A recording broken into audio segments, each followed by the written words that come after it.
Blame Joe, blame Joe, blame Joe, blame Joe. Blame I'm too old for this shit.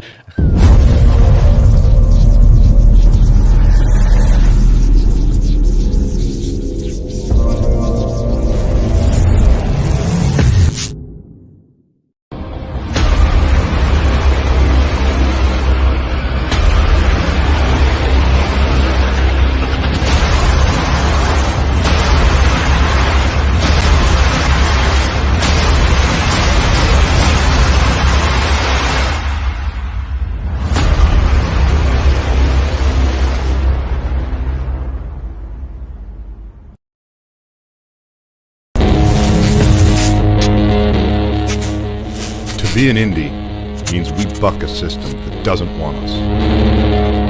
To be a fringe filmmaker means we don't do it for them.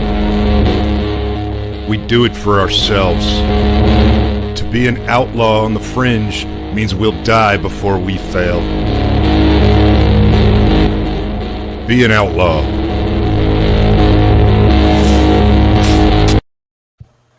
Boom. George. It's me. Wait, we haven't seen you in a couple of weeks. I'm back. All right, we're sure it's you, though. Yeah, I can leave to prove it. How are you, Joe? I am excellent. How are you? I'm great. I look, I take a couple of weeks off and come back, and I remember to load the comments thing. We got Lance out there already saying hello. We got Terry, our own drone Jesus. Huzzah. Itai, what's up, brother? Sean Smithson, Dig. Oh, man, Ken. Good to see everybody here right from the beginning. Maybe y'all missed me. I don't know. I sure as hell missed all you guys. And Joe, I missed you most of all. And, you know, Scarecrow, I think. Scarecrow. You're an old man now. Oh. Hey, did you see Daniela? Her new book's coming out soon? I did. Congratulations, Daniela. What's up, Ryan? That's Sean, awesome. What's up? Lance, we love you guys, too. Man, I did. Daniela, that's awesome, and that's some amazing drone work that you're working on there. It looks like you've been maybe learning about some drone stuff somewhere. I couldn't imagine where that could be. Maybe Oh, no, wait a minute. Kelly, that what's up, Kelly?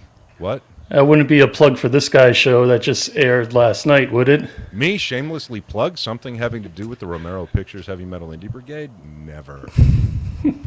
Man, Terry, how are you? Good to see you. Oh, that was a picture. Damn it. I'm a little rusty, folks. It's been a couple of weeks.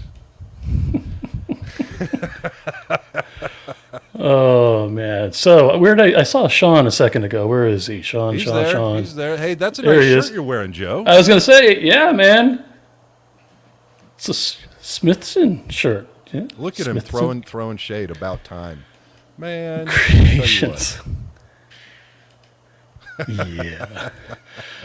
All right, guys. So apparently I'm old now that I'm 44, but the thing that's making me 45. old You're is 45. Just go ahead and say it. It's like a week. I'm not 45 until next Friday. You're actually already in your 45th year. It's the next Friday is the celebration of the end of your 45th year. Where the hell's your mute button? There it is. Anyway. Damn it. I'm Captain Bubble. I'm here to burst yours. You do such a great job. So at 44, I have become a grandfather. So I just want to throw it out there. Congratulations to my son and his wife. Their daughter's name is Olivia Ann Ridgely. She is freaking adorable from the pictures that I've seen because I don't get to meet her until tomorrow. Damn. So I am Well, very she's much beautiful, and congratulations. Thank you very much, and congratulations to Zach and Emily. Beautiful kid. Very much looking forward to tomorrow. And you're old.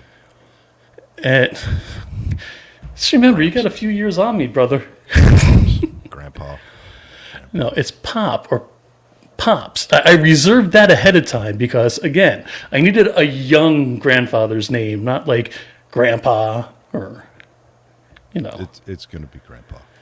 It's going to be whatever you don't want it to be. That's the first rule of children. I already reserved it, damn it, because I'm competing with 2 other grandfathers. So, yeah. Yeah, big congratulations to everybody, not only from Terry, but from me and from everybody here. We all love you, Joe. We're super proud and super happy for you. So that's awesome. Ty, that's not a thing. On the tiny human. Blame Gramps. Yes. Oh, it's coming now. I'm writing that one down. Thank you, Ty. Fuck you, Joe. Blame Gramps. Hashtag blame Gramps. Boom. It's happening. So let's plug another Indie Brigade show that's going to be on this Sunday. I'll let you have the honors. Look at that. This Sunday, we've got the return of the Wagner Wiles as well. You're just getting it all, everybody. This Sunday, January 31st, 10 p.m. Eastern Standard Time, the Wagner Wiles with guest Eileen Dietz. So tune in for that. It's going to be amazing. And if you look at the graphic, it's actually 10 p.m. Eastern Standard Time. Eastern Standard Time. So, yeah. So that's like Eastern Standard Time squared. Well, now you got to look underneath the Wagner Wiles. There's something else there. What? What are you talking about? Just on their emblem? What's right directly underneath? It is, the Wagner Wiles with Tyler Shea-Cohn. Boom. Look at that. I dig it. They're getting fancy. It's a really great show. If you guys haven't watched the Wagner Wiles yet, you got to tune in. It's a lot of fun. Lance and Sam are amazing. Tyler is awesome. And the 3 of them together on that show just makes some magic. So make sure you tune in and check it out. What's up, Libby? Yes, you do need a Blame Gramps t-shirt. What? I had to okay, damn, I had to look at that again. See, my problem is that you're telling me that my only fan in here causes too much reverb in the mic, so I'm just like getting a case of the vapors. Yeah, but you're telling everybody that while we do the show, you hang out with all your fans. Man. Brutal. Wow. See what happens when I go away for a couple of weeks. So what have you been up to these couple of weeks? You got to have some kind of news. Hanging out, playing Nintendo. I'm sure. Busy writing. A lot of deadlines, a lot of projects. I announced actually a while back that I'm doing a film trilogy this year. So we've been kicking that off, kicking into sort of, going hammer down on that one. So stay tuned because we're going to be doing as much of that as we can in the public eye for the benefit of anybody and everybody who wants to pay attention. And as I've said from the beginning, the way I do things isn't necessarily the right way. It is more or less the way that is my way. And it's, so anybody who may be able to benefit from seeing any of that, we're going to give you guys as much of a look at that as possible. And so we kick off pretty hard with the creative team on next Wednesday, and then it just goes into high gear, and then we'll be shooting a couple of movies here pretty soon this year, and then there may be another movie or two coming up after that as well. So, well, we got a question pertaining to that. What's that? Is Dig, of course, and I hope I'm saying that right. I hope it's Dig. Maybe Deej? Is it Deidre? Yeah, Rico's going to be involved. We're very excited about that. And I totally just stole his thunder by confirming that without him here. So nobody telling. So when he's back next week, we can have him drop the exclusive. So, boom. Okay, it's Deej, like Deidre. Okay, Deej. All right, got it. Sorry, I didn't mean to butcher it in the first place. Thanks for fixing it. Curiosity. Sean, no, I've not been playing Call of Duty, and I've got a little bit of withdrawal from that. I've been going like burning the candle at both ends. In addition to the films that I'm working on, ramping up for, I've been working to deliver a lot of Rise over to heavy metal There's been some very, very cool developments with Rise, actually, that I kind of can't really go too much into right now, but it does involve some, if anybody's ever paid attention to anything on this show, it does involve some of the other ancillary pieces of property around the original concept. So we're kicking into high gear on some of that stuff as well, and it's involved a lot of deliverables and a lot of getting stuff done and planned out for pretty far into the future. And it's taken literally 19 hours a day, something like that. Maybe more some days. There have been a few days without any sleep in there. Y'all have seen the pictures of my coffee. And then, of course, I've been cooking. Which is something. It's funny because I've always been sort of this low-key cook, but I just decided to kind of start posting pictures regularly when people kept reaching out to me saying they weren't seeing my posts. People who click follow or click favorite on some of the socials, they've been saying they don't see my posts. So I just decided to test it, push the envelope and started putting up some pictures of food. And I guess everybody's seeing those, but it's funny because in the middle of doing that, then I'll put something else up, and then I'm told that people don't see that. So we're still not sure what's going on there, but we are here. We're always going to be here as long as there are creatives out there. We're going to be here, and as long as creatives out there feel, wrestle and struggle with the whole, feeling alone in your struggle, we're going to be here to remind you that you're not. So don't worry, we're always here. If you don't see anything from us, maybe search us and search us out and click on our stuff. Maybe that has something to do with it. I don't know. I really don't know, but I've decided that I figured out a way to start getting some Indie Brigade messaging mixed in with the food pictures. So look for that, because that's going to be a fun thing that we'll have some fun with. So let's see. Well, we got a couple of things to plug real quick, if we could. Stream it. Go ahead. Oh, my turn? Yeah, your turn. See, I don't like this. All right. Oh, see what happens? You don't like being put on the spot. Go, Joe. All right. For those of you who have been inquiring on what program we use to do this broadcast, we use StreamYard. We've been using them for about a year now, and they've been very good to us. So check them out if you're interested in broadcasting. They have free trials, and mention the Brigade. You were so much better at that when you were younger. What the hell?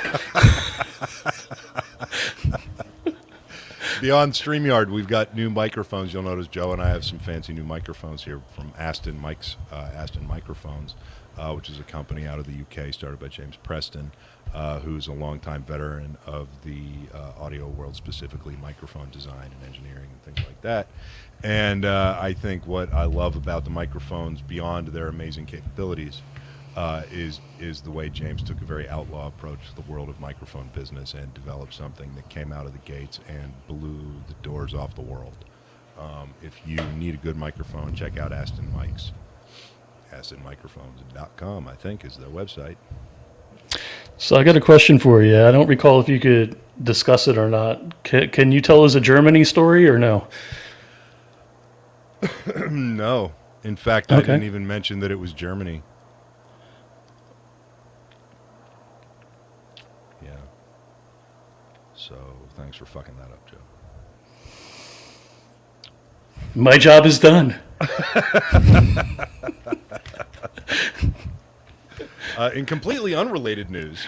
Shit, sorry.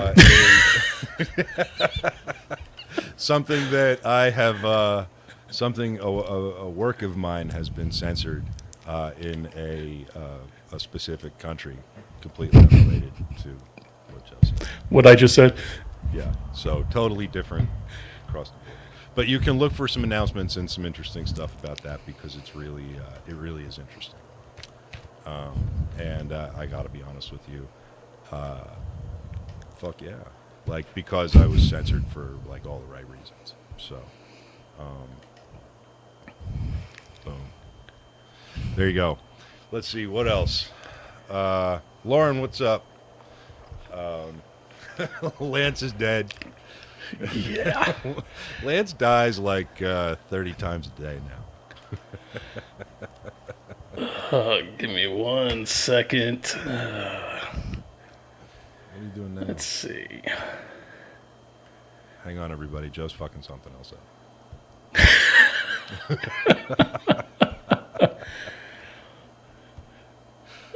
Well, I'm just inquiring on that one thing that may be happening tonight that, yeah, looking at the time, it was just checking. Oh, wait. All right.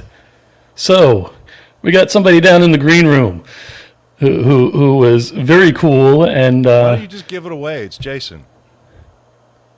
See? damn, It dude. sucks I was when going to do this somebody whole gives nice away your intro fucking thing. shit, doesn't it? It sucks when somebody gives away.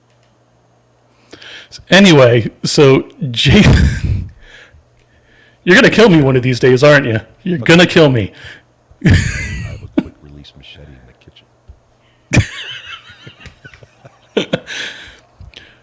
So, can you at least give the intro with what happened 2 weeks ago? And Sure. Yeah, everybody, Jason, go ahead, bring him up. Fuck you, Joe. I'm just going to ruin all your such a shit. dick. Hey, Jason. Hi, guys. This isn't awkward. This is fun. I'm having a good time. This is You don't want to be spending this time with your family, do you? no. I'm so glad I came out here and cuddle on the couch, two beautiful blondes, and I walk in on Waldorf and Statler arguing again. Yay! Come on, it's fun. Look, I keep doing this. I know you feel This is- you're very official. It's my thing now. Yeah. How you doing, man? Thank you for filling in. Of course. You mean a while? Yeah, yeah. That seems like so many moons ago. Like many moons. No, I mean right now. I'm out of here. Oh, okay. No, Joe's is like, hey, just stop by for a minute. George, fuck off. You're in charge. Ooh. So wait a minute. Ken's saying the stripper is back. I just got booted, huh? Wait, or do I have to take my clothes off? Didn't I do that last time? Yeah, we're not paying you for this. So a couple of weeks ago, we ended up finding ourselves in it was a completely inadvertent thing, and it was beyond anybody's control. And I'm really curious to kind of just talk to you about, because what you did in stepping up, man, that was so cool of you, and I can't thank you enough. And you just killed it. You were awesome that night. And you know, what was that? What happened? Like, how did that go from your end of things? Like, because I just really know good. that I I drank a lot of was water. angry texting Joe, and he was like, "Well, hang on a second. And we started talking, and then he reached out to you, and I'm curious what that was like from your side of things. Pretty much like the typical cluster that my life is lately, you know, but I mean like in a good way. Like I have a magic 8-ball life. Like I don't really know what's going on specifically, but everything, all outcomes look good. I'm like, and I'm just supposed to check back later. No, it was cool. 'Cause I mean, I was going to make a little cameo and stop by and say hey to Andre and Ryan and stuff like that and be like, haha. And then Joe's like, hey, what are you doing? I'm like, well, I'm going to get ready and stop by and then go do something else. He's like, you want to host the show? Okay. Yeah. It's just, it's like I've always said, I don't know. It's like some things, like people just ask me a question and they'll just be like, don't you think? I'm like, well, yeah. It just seems like whatever question they ask is just the most obvious thing in the entire planet to me at times. It's just like, you should have your own show. I agree. So it's just like, it's like, yeah, his friend's like, you want to go on a road trip? Sure. It doesn't. Yeah. I mean, there's always time for semantics later. I'm usually always up for semantics, so I mean, I'm never bothered by semantics. So no, it was just kind of like, okay. I mean, we'll make it happen. And I mean, I've known those kids for a while anyway, so I mean, I think it definitely helped. But there was a lot of pressure, and I think a lot of people are like, "What the fuck happened to George, and why does he look different?" they're like that, those plugs aren't looking so good. It looks like a horrible before and after picture. It's like shitty Photoshop going around. Jason, Jeff is saying happy birthday. Oh, it's not my birthday. Oh, thank you, Mr. Jeff. Jeff bought a Kill Giggler shirt. He's a cool cat. I like that dude. You're actually you're going to be 45 before Joe's going to be 45. It's You mean like a Grandpa week of- Joe? Yeah, Grandpa. See? Acting like it's not fun bagging on Joe. But nobody's offering me money to strip. PayPal Jason $1 to strip. Strip what? It's like, I need to like strip the varnish off my trailer hitch. Like that's something really different because I grew up in this area. I know what that means there. Like I moved to North Carolina and everyone fucking wants to cornhole each other. I'm like, can we call it beanbag tossing, please? No, they don't. Because beanbag tossing is better. I mean, that's the, hey, do you want to toss a beanbag? Sure. Like, or it's like, hey, do you want to join my cornhole team? No.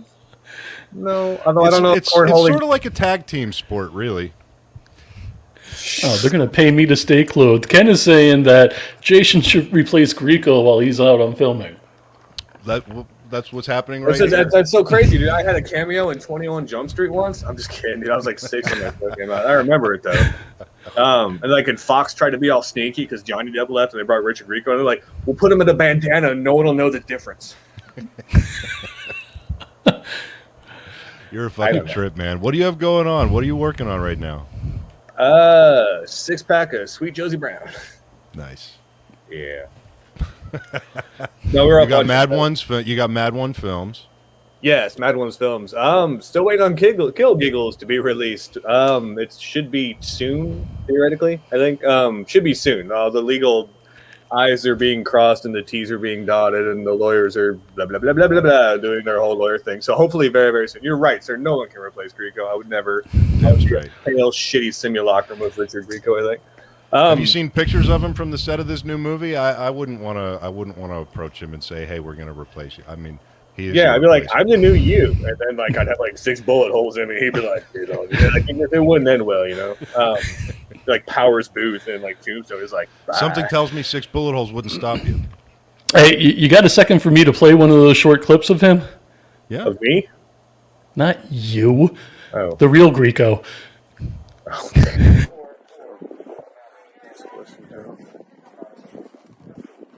See.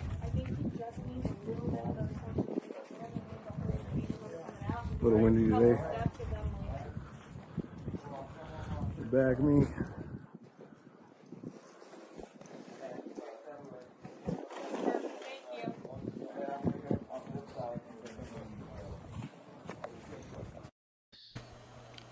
So basically, he's off living my dream, right? He's making a Western. And I want to make a Western badly. I've got some ideas for Western tonight. We should talk. We should have tacos sometime. Oh, wait, I don't disagree with that. And it's funny because the place where they're filming, I was living in LA. I had a buddy who actually went out and helped do some of the construction on that town. And it's a whole functioning town. It's a beautiful story about how the town was built and how it came to be, but it is a fully functioning Western town. Noise. And it's really cool. I never got a chance to go out there, but I was supposed to, but then I left LA. I don't think you're missing much, mate. No, and then what I was going to say is, and then I found my happiness. So, because... Is Joe your happiness? Joe is my happiness. I can tell. I get that vibe. Yeah, can't you? Yeah. Like I've had this pent-up anger and energy for the last couple of weeks, and I couldn't figure it out. And then we got on the show tonight, and it was like, oh, fuck you, Joe. And then all of a sudden, I felt better. It's like it's like your mental masturbation. It's like a symbiotic, really, like, yeah. Well, who can resist these cheeks? Yeah, not those cheeks.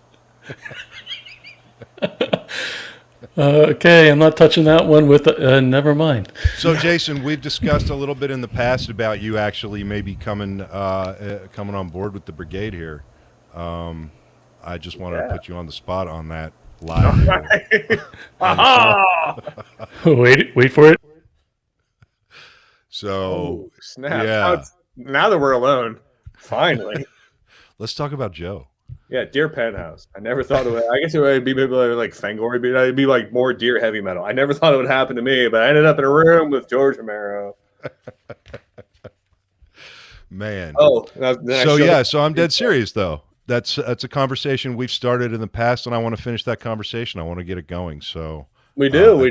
The apocalypse came up and put a slight dent in our plans, and then I went on the dole and started living my country song Western lifestyle. I thought it was Magic 8 Ball life. Well, I mean, it goes back and forth. It depends on which side of the dial I'm on, AM or FM. You know, I mean, it's anyone's bag at this point. And kids out there are like, "What the fuck's an AM FM dial?" I'm like, "Well, I don't know." I'm old. No, It's it'll be interesting awesome. though. It's interesting though. You've got you have this creative spirit and this energy about you, and anybody who knows you, anybody who sees you on the socials knows that you've got a beautiful life, a beautiful son that you love, and a wonderful relationship. And you are this sort of creative powerhouse, right? You've got this creative energy that's constantly It's more going. like a creative outhouse, mate. But I mean, I appreciate the sentiment all the same. No, yeah. And so, I think one of the things that we're going to talk about a lot tonight on the show, and I'd love to get kind of your just take on it, because I was hoping to actually talk about this stuff with you a little bit last time when you ended up hosting the show. But, in terms of your creativity, do you feel that it's something that you've ever got to have like a tug of war with or a battle to keep going? Is it the kind of thing where, where you ever just feel like your creativity has been derailed, and what are some things that you do to kind of get it back on the track? Hey, what's up? Say hi, Mr. Romero. Hey, Mr. Hey. Romero. Say hi, Internet. Hi, Internet. We're live right now. Everyone is watching you. Yep, the whole world. Hi, beautiful blonde. That's Grandpa Hey. Joe. Hey, Grandpa Yeah, that's Grandpa Joe. That's good. Yeah, the whole Internet's watching right now. You want to say anything to them? I was actually telling them to say goodnight.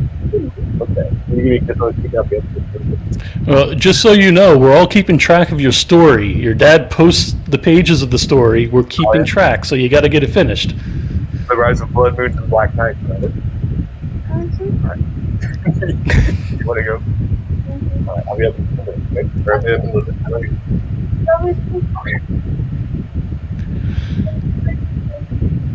I'll be right there, homie. A little bit. Okay. There you go. There's some of that beautiful life I was just talking about. Wait, what? Sexual streaming live, he is 100% goody to the max, shooting to the max, poison to the max, shooting to the max, and beauty to the max. That's my phone. That's my son, ladies and gentlemen. He loves me. Great stuff. Really enjoyed Hot Pink Jesus. I know. That's Big Ed. Weird and cheesy and beardy to the max. No, that's my beautiful boy. What was the question? Are we talking about circumnavigation?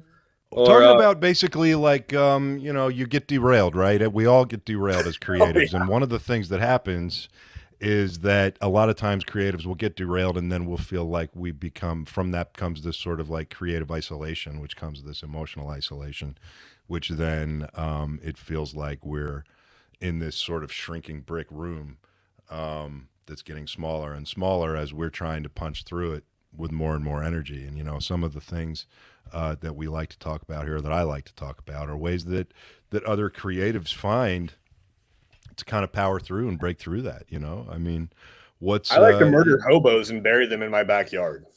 I find it cathartic in a lot of ways. And then I've moved on from hobos to people who don't use turn signals. I've started burying them in my neighbor's yard, which seems just more like a much better idea, because I was like, when the cops show up, I'm like, that dude's fucked up. No, I don't know. I mean, it's 2020, I think, threw me as much for a loop creatively as I think it did a lot of people. The point where it's just like, I mean, before, early a year ago, like, Kill Giggles was going to come out, or we found out we had distribution. It was Kill. We were going to take over the whole fucking world. It was going to be fantastic. And the apocalypse just came and like stuck its thumb in the butt of all our plans. It was like, and then trying to adapt and compensate. It's like, well, we'll do film festivals. Oh, there's an apocalypse and there aren't film festivals anymore. And then people are like, you can stream your film on Amazon. I'm like, I could show it on the side of my garage and make more money. So I mean, it's yeah. I couldn't do a whole lot of writing in 2020. I would sit down and try and write. I mean, everything. It just felt, I don't know, creative constipation. I mean, it's like it and I've always been one that I don't. If you have to force it, go away. Come back later. So I didn't get a whole lot, writing or anything else like that. I mean, everything in 2020 was just kind of focused on Kill Giggles. But for me, I've always been lucky enough, because between the writing and the drums, and then the art and the graphic and all the design and stuff like that, I've got enough outlets and facets that I can sort of divide the little shreds of attention I have left, which is pretty much like the equivalent of a 13-year-old in 1989 wired on Jolt Cola and playing Legend of Zelda at 6:00 in the morning. And just keep going. And I've got inspiration. I have, as you saw, I mean, just a beautiful blonde 9-year-old muse who for some reason likes me and thinks what I do is brilliant, and I don't fucking get it, but I'm going to enjoy it as long as I can, because I know those teenage years are coming around the corner. It's like, God, I hate my dad and his stupid movies, and I hate the Rolling Stones. I'm like, no, and I fall on my knees, and there's a slow crane shot that rises out of it. No. You'd be like, just walk next to me at Lowe's. Yeah. I mean, honestly, it's just like, you can call me whatever. Like, you have to like the Stones. I'm like, you vote for whoever you want, be attracted to everyone. I don't care, but you have to like the Rolling Stones. Like, I have to draw the line somewhere, and that line is clearly at like Exile on Main Street in 1973. And I mean, to me, it's like, just creating. I started trying to write a page, doing the whole like, I'm going to write a page a day. And I mean, sometimes again, it's like, if you have to force it, don't do it. Put it on the back burner. Turn your brain off if you can. I mean, if you're anything like me and your brain has a mind of its own and they're both fucking dicks, just ignore them. I mean, do something. Find something. I was singing Poison's "Nothing But a Good Time" with my son the other day. I started realizing about the existential implications of that song, and I had no idea in 1989 when I ordered the tape from Columbia House Tape and Record Club, the impact it would have on my life so much later. But just trying to find that good time, whatever it is. And to just enjoy it. If you've got those creative outlets and stuff like that, if you don't think you have creative outlets, there are probably things you are doing that are creative. So write something, read something, do something, draw something, take a picture of something. Find something that makes you happy. If you're doing something and it makes you happy and you're not hurting anybody else and you're just enjoying the state of the world as much as it sucks with your little solipsistic sphere, you've got a one up on so many other people. So it's, I mean, just, I've had a shot glass full of self-esteem my whole life. And I mean, I'm like Eeyore's worst fucking nightmare. It's like Eeyore and Tigger and Pooh's watching in the corner, but it's dark and dirty. And Christopher Robin moved away years ago, and he works at a Jack in the Box, and the 100 Acre Woods just went to hell. Like, I am not a bastion of positivity. But still, even in these, I don't know, these troubled times, you got to find something that keeps you going. And I'm lucky. Yeah, and bastion of positivity. Shut up. That was way too long an answer. No, I don't know a lot of creatives who are bastions of positivity. George's like, we supposed to talk for 10 minutes, and he's still. For me, it's the same thing. I got a wood shop, and I work out there, or I teach the boys something, or I cook, or I do things like exactly what you're saying, because for me, it's about the process, and it's about trusting my own process. And one of the things that I learned, and I've actually quoted Robert Rodriguez, this quote of his 3 times this week. Nice. Which is, once I learned to learn, right? Once you learn how to learn, then it just becomes about whatever you choose to apply that to, and apply that whatever process you choose to apply that to. And for me, the creative process, it's only refined by focusing on refining other processes. So I love the process of cooking more. By the time I'm done cooking something, I don't even want to eat it. I just want to take pictures of it, because I've noticed that. Like, I wonder, like, do you eat the shit that you post, like your food porn thing? Because it's like, and like, there's a whole justification of like, fuck the algorithm. Here's a picture of food. Well, I have important things to say, and then it's just like, you could just eat the hamburger, mate. Like, but yeah, I wondered about the food porn and the algorithms. Yeah, so that's why I started posting them, and it's been a lot of fun, because you know what, it's like like I said, I've been a low key cook for most of my life, and I love doing it, and I love putting the time, energy, and effort into the process of doing it. But it was something I never really shared with the world until recently, and that was a whole nother aspect of putting my creative self out there on the wire, and that was. For me, that was an extra kick in the ass that I needed, because I need to constantly feel like I'm making something, and I need to constantly feel like I've got what it takes to push that out there, because I think you gotta keep your courage creatively too. And for me, the process and the courage of it all, it's all symbiotic. Well, I mean, just never. I mean, not being being in an era where, I mean, waking up, there's almost that instant sense of terror. It's like, how fucked up is the world going to get today? Right. And I mean, sometimes it could be a fun way, and kind of like you can kind of like triple dog dare the world to be like, I bet you can't do this, and then it eventually will. But you can't be afraid just to try something. I mean, if you want to get creative and you feel forced and you feel stifled, try something you've never done before. Right. I mean, it was a couple of years ago that my son and I were sitting there, and I was just like, he said we should, because he knows Daddy's a writer. He's like, he's like, I want to write a story with you. He's like, I'll write a line, you write a line, we hatch this thing out. I was just like, oh, and it was fun and jocular. And then it's like, I think the first one we wrote was like 12 pages or like 11 pages or something. It was like, I wrote a line, he wrote a line, and it was the adventures of Jack and Daddy and the quest for the Infinity Sword. And then we had the mission to rescue the Princess of Flames. And now we're on our third story, which is Jack and Daddy and the Rise of Blood Moons and Black Knights.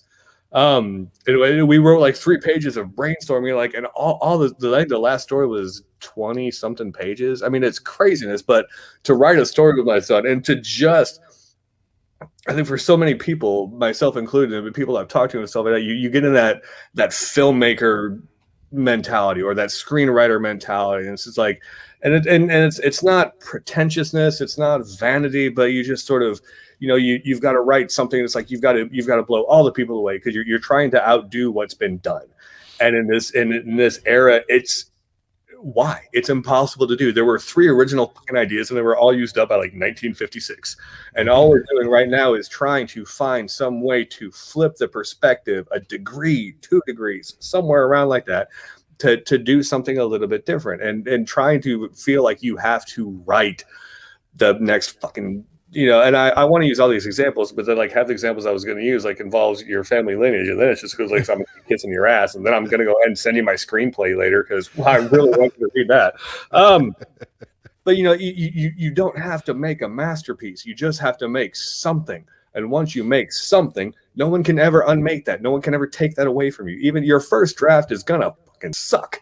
The second and the third one might be, picking up sloppy seconds and thirds after that. But no one can ever take that. You made something that did not previously exist in this world before you did it. I've written 3 stories with the most beautiful boy I will ever meet in my entire life, and they're amazing. I'm trying to option the film rights to him, but apparently he has legal representation already, which I'm not sure how that worked out because he's in 3rd grade. I'll probably have to pay for it at the end. But I mean, doing something like that. I mean, finding something different. Picked up a hobby. It's like I always wanted to learn to collect stamps. Learn to collect stamps. Why are you not doing it in the middle of an apocalypse when you're supposed to be inside? And if you go outside, you're supposed to wear a fucking mask. It just seems like a given. You collect enough stamps, you can make a mask out of them. Nice. See, and then you can, like, wow, what all things can we make masks out of? And make masks out of stamps. Make a mask out of, I don't know, homeless people. Make a mask out of like trees. Make a mask out of an endangered species. And then that way, like that endangered species gives its life so that you can teach other monkeys a lesson about, I don't know, that one kind of got away from me a little bit. That's okay. It happens. But that's and what I love about you, and I got to wrap this up because I've got to bring another guest on. But what I love about you is that just your very way of communicating is, it's an example that I wish a lot of creatives out there could see. Just in literally just letting your mind go down a road and not being afraid to lose your train of thought, but jump back on it over here. Like I do the very same thing. My wife looks at me like I'm insane most days because, I'll start talking about writing something, and the next thing you know, I'm talking about why can't I get the telephone to work, the home phone. And then the next thing you know, I'm talking about, I remember when, and I just go on these tangents, and she looks at me like I'm fucking insane. I did it today on the phone with Dave Irwin over the Rise. And why are you nodding your head, Joe? I was agreeing with you. My point is a simple one. Your very essence of communication and the way you present yourself and the way you communicate is creative by nature and by default, and I think it's a beautiful thing, man. And I think that's something that I think that other creatives need to not be afraid to do, is to just let their minds go and because you never know what's going to come out of here. Most of the time, there's brilliance in there. Even if you stop yourself and say, no, I'm not going to continue that thought because whatever, then another thought comes in and there might be brilliance there. So just never stifle yourself, right? Never stifle your creative voice. It's like Steve Perry said, don't stop believing. Just push it out, push everything out, give everything you've got to the world all the time. And, I think that not only helps your inner creative, but I think it helps push really positive energy out into the world. And I think that's important for creatives. I appreciate that, sir. Thank you very much. It means a lot. Yeah, man. Yeah, absolutely. Jason, thank you so much for coming on tonight, man. Of course. Thanks for having me again. Yeah, and always a pleasure to be had by you and Grandpa Joe. Let's talk next week and get your show going and get your show live. We'll make it happen, Captain. Commit right now. Oh, I've been committed before. It's not fun. All right, brother. We'll talk next week. All right, sounds good. Bye, Jim. See you. Thank you, Jason. I love that guy. I mean what I say. He's got such a beautiful creative spirit and energy, and he's not afraid to push it out there for the world to see. And I think that's something that more creatives need to take a cue from. So, hopefully we'll get him back here on a regular basis for everybody. It will happen. Yeah. Fuck you,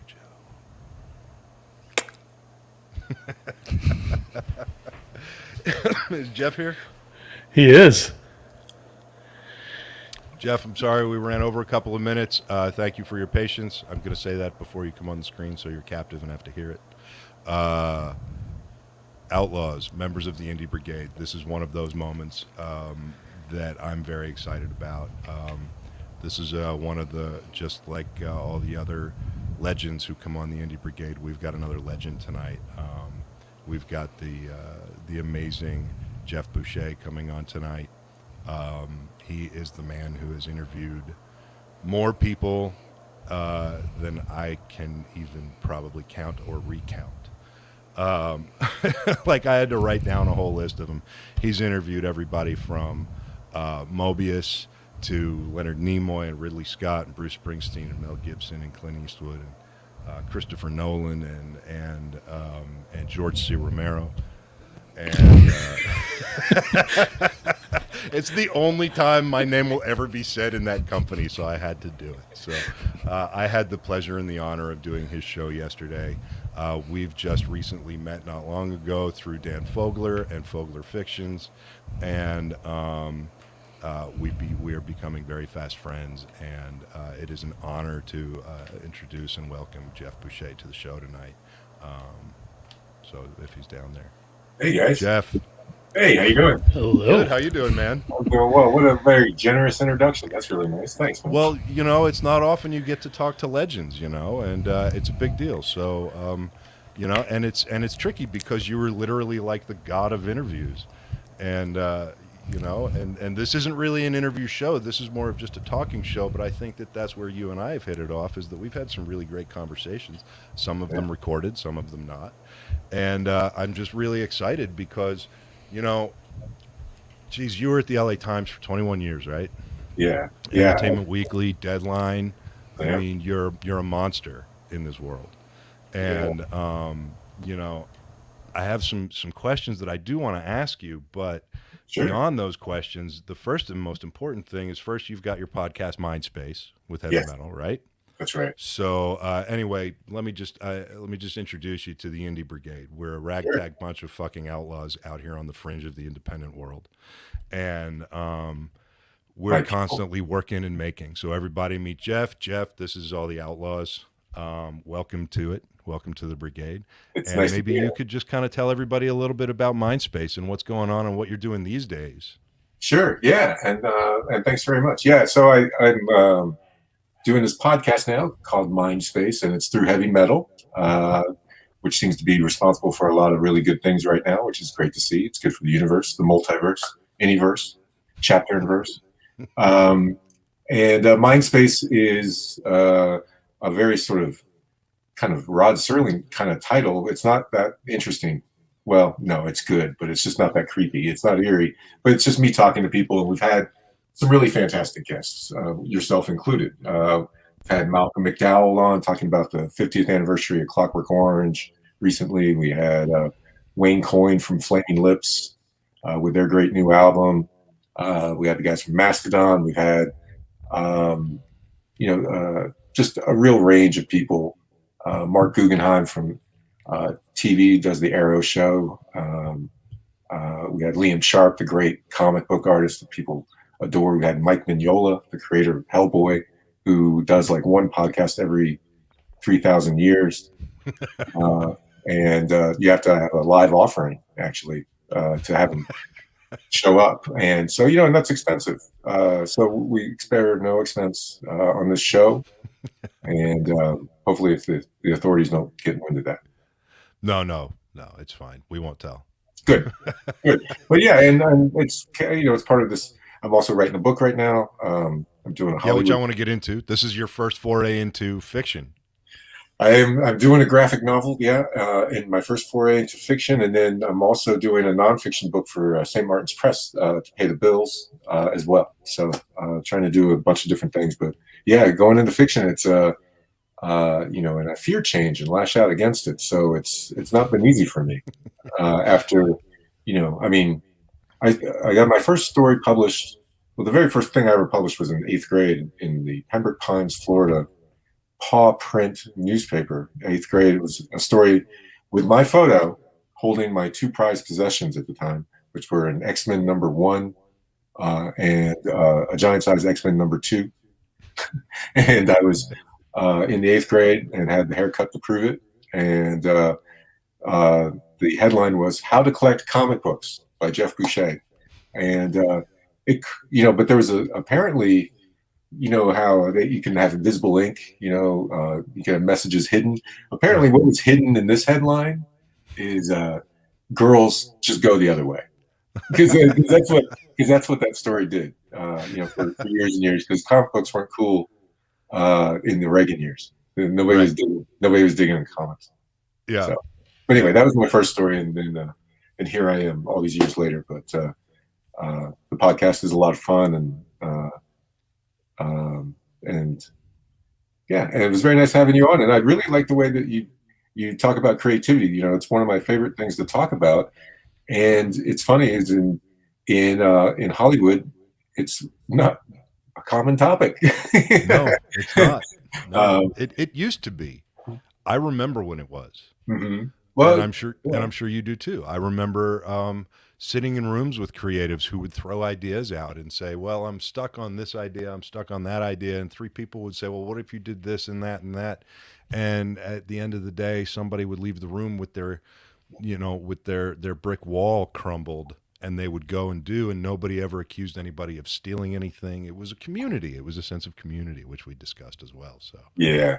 Well, I still think there's that, and but it's challenged now. It's challenged by the very nature of the business. The digital era has been great for a lot of things. It's really good for putting amazing stories on the screen, taking people to other worlds with digital wizardry.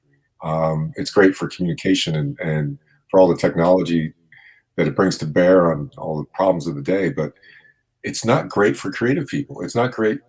Well, I shouldn't say that. It's great for linking people, but it's replaced people linking in person. And there's been a sort of a rupture there. We've seen a rupture, I think, in institutional memory and mentorship and just sort of getting experience in the ways that that you're talking about, the ways that were sort of the traditional community building, just traditions. Yeah. Well, it's funny because it seems like a common theme whenever you and I talk is that it seems like the business of a creative business is often the thing that kills creativity. And, Sure. And you started a quote yesterday, and I can't remember the exact quote that you gave, but it was something about distraction. And then it kind of made me think of an extension of it, which was in my mind, distraction is the mother of compromise. Yeah. Well, I mean, this business has become about distraction. The creativity, the business of creative business has become about distraction because it's no longer about. And this is what I love about heavy metal is that they subscribe to the old ways, to the legacy ways, which is beautiful. And it's an amazing place to be a creative because most of the time this industry nowadays is, hey, we love how creative you are. This is our marketing team and our lawyers. They're going to work with you to develop something really groundbreaking. Right. You know? Yeah, it's true. It's true. It's well, creativity is where the content begins, and money is where the content finishes. And there's a lot of room in between, but there's a lot of people that own that real estate in between. And it's tough. It's difficult, as you say. And I mean, you do see. I think what you do see is people who have a real sense of the overall possibility of things. People that have a real vision, and people that have people around them that believe in them, and people that have good luck too. Also, so all those things often create a culture that fights against those tendencies that you're talking about and that we're talking about. Those negative, things that kind of can be the barbed wire between ideas and the audience. But people, and you mentioned a couple. I mean, Robert Rodriguez. You look at what he's created in Texas with Troublemaker and the culture around it, and with El Rey and all his different ways that he reaches people and does so while celebrating other artists and providing opportunities and being a leader of through his success and through his love, his passion as a fan. You look at what George Peele's done. You look at what there's so many people that you could point to, and a lot of them could look to your dad as a template. Your pop was somebody whose legacy is all the many, many, many, many people whose first opportunity or second or third or fourth opportunity came in one of his productions, and again, that's the kind of the generational and the mentorship and the continuity. That's kind of thing though that I think has gotten more difficult now, that we're seeing Hollywood decentralized, with technology, and also just obviously short term the pandemic, what's happened. If there was a time for the country to not have social distancing, it would have been this one. After all the polarized politics, you'd look at everything that's gone on with racial inequity and the tension and polarization, the venom online. This is the most opportune time in history to run out and hug your neighbor. It's the exact only thing you can't do. It's like I feel like stopping people in the street to say hi. I love democracy. I don't know you. I'm here if you need something, if it's reasonable, and I like you, but you can't. I find myself complimenting people on a regular basis now when I'm out and trying to do nice things, and I stopped the other day. I stopped the other day and helped an elderly guy load some bags of sand into the trunk of his car, and that was something that I grew up doing, and then I lived in LA for 15 years, and then you don't do that because whatever. And, it's true. And now it's back, and and I really enjoy doing those kind of things, and I think that and that's the same thing I'm trying to do here, and that we're trying to do here with the Indie Brigade for creatives is help everybody remember that there's all this stuff is going on, but over here and in here, it is your last bastion, to use Jason's term from a few minutes ago. It's the last bastion of hope for creatives. And it's interesting because over your career, you've interviewed so many different types of artists and so many different versions of creative. I'm wondering what has your, because you that alone makes you such a unique barometer for creatives, and for all the different types of folks, from writers to musicians to everybody that you've spoken to over the years. Like, what does that barometer tell you about creativity? I mean, where has it gone? Has it gotten better in any ways, or is it more like when my father was starting out, he was like this fringe outlaw motherfucker way Right. over here, and there was everything else. Now I feel like true creatives are all kind of like over in this field that he was in the 60s. And then there's big business. Hmm. You know, in your experience from some of the, just over your career of talking to some of these folks, what have you seen in terms of like the overall shift in creatives as a group, I guess? Yeah, yeah. Well, it's interesting. I think that the level of creativity and the audacity of it and the just the general health of it is actually quite good. I think what it is it's a moving target, though. There's the fact that things change, and they've never changed as fast as they do now. So it's that churn. I mean, if you think how long we've actually had smartphones and how long we've actually had the internet, not that long. I mean, it compared to how quickly it's integrated into our lives and how quickly it's changed the fabric of our interactions and our day-to-day lives. And so there's a sort of a fractal, everything's fractured and it's really diffused, but I think that doesn't mean it's less meaningful. It doesn't mean that the creativity isn't just as good and if anything, it means it has to be less brittle and less predictable than ever. I mean, things are changing so fast now.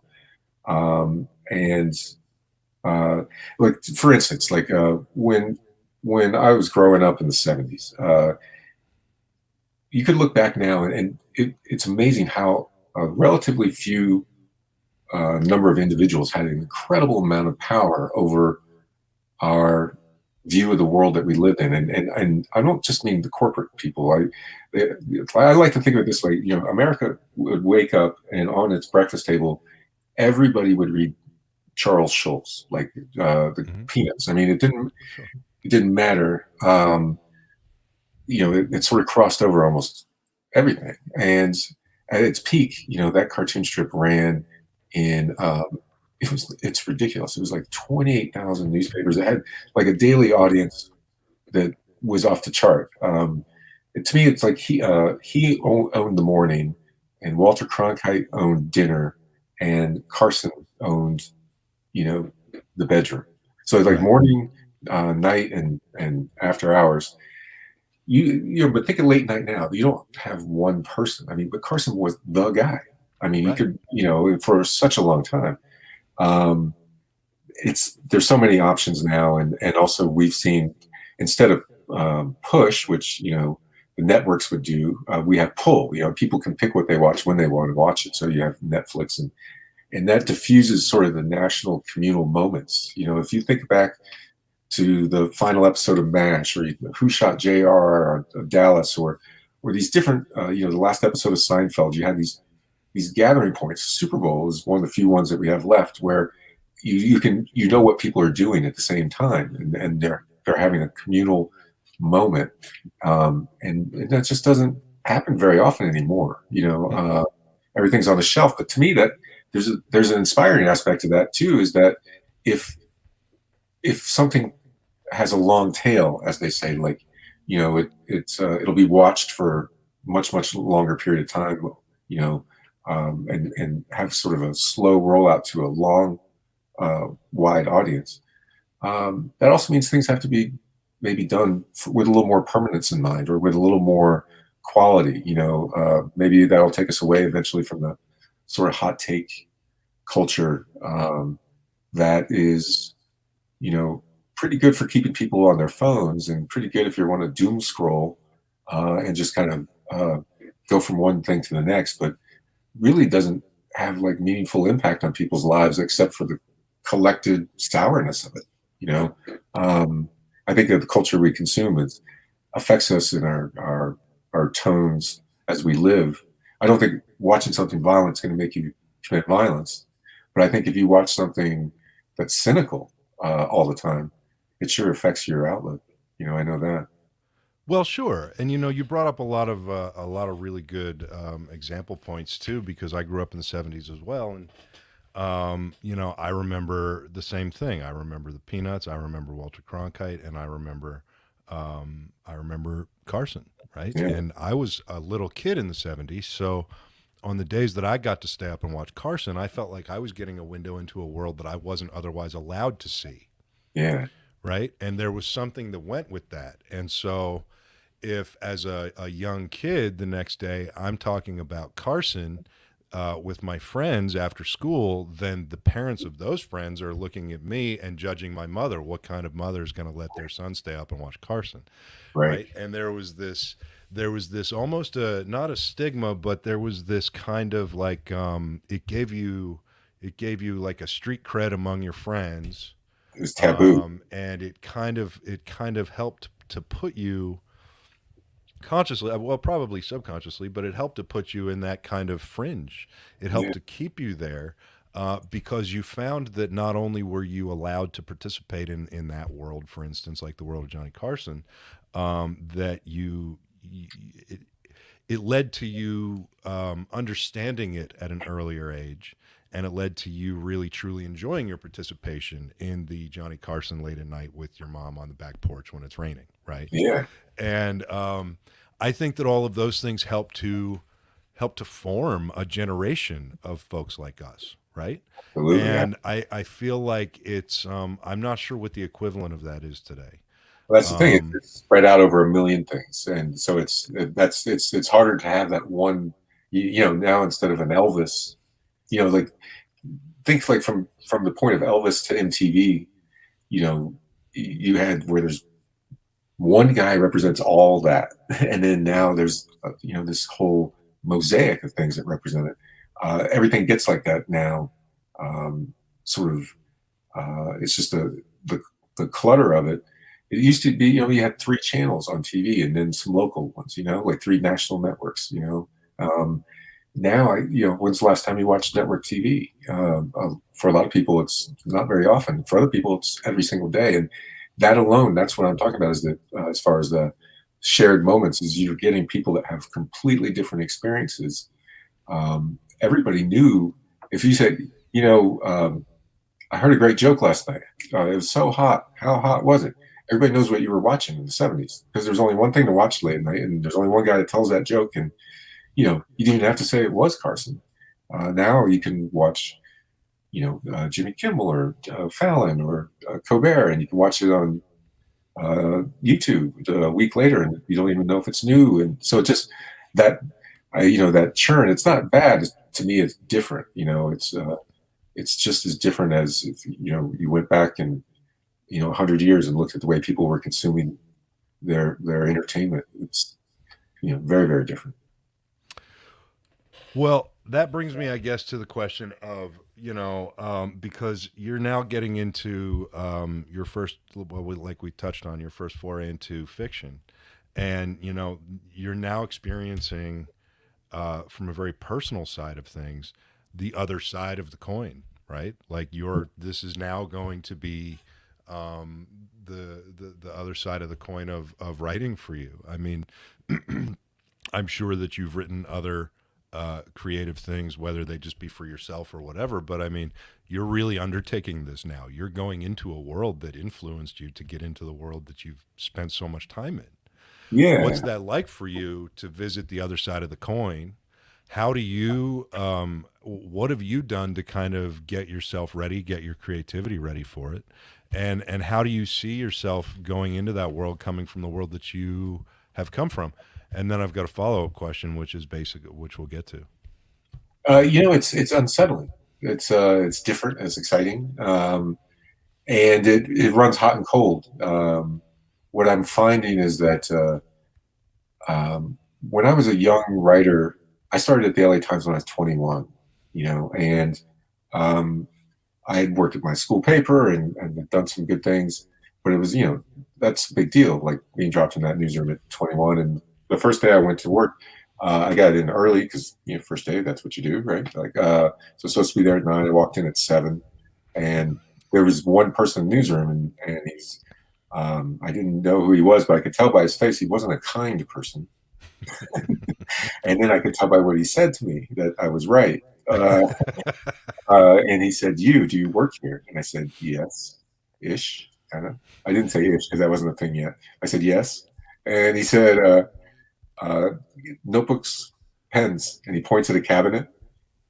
And he goes, there's a murder in Costa Mesa. They have the guy trapped in the second floor. He's wanted on a warrant, double murder from Tucson. They woke him up. They called him on the phone. He's got a gun. Get over there, quick. And then, wow. And I said, okay, great. Where's Costa Mesa?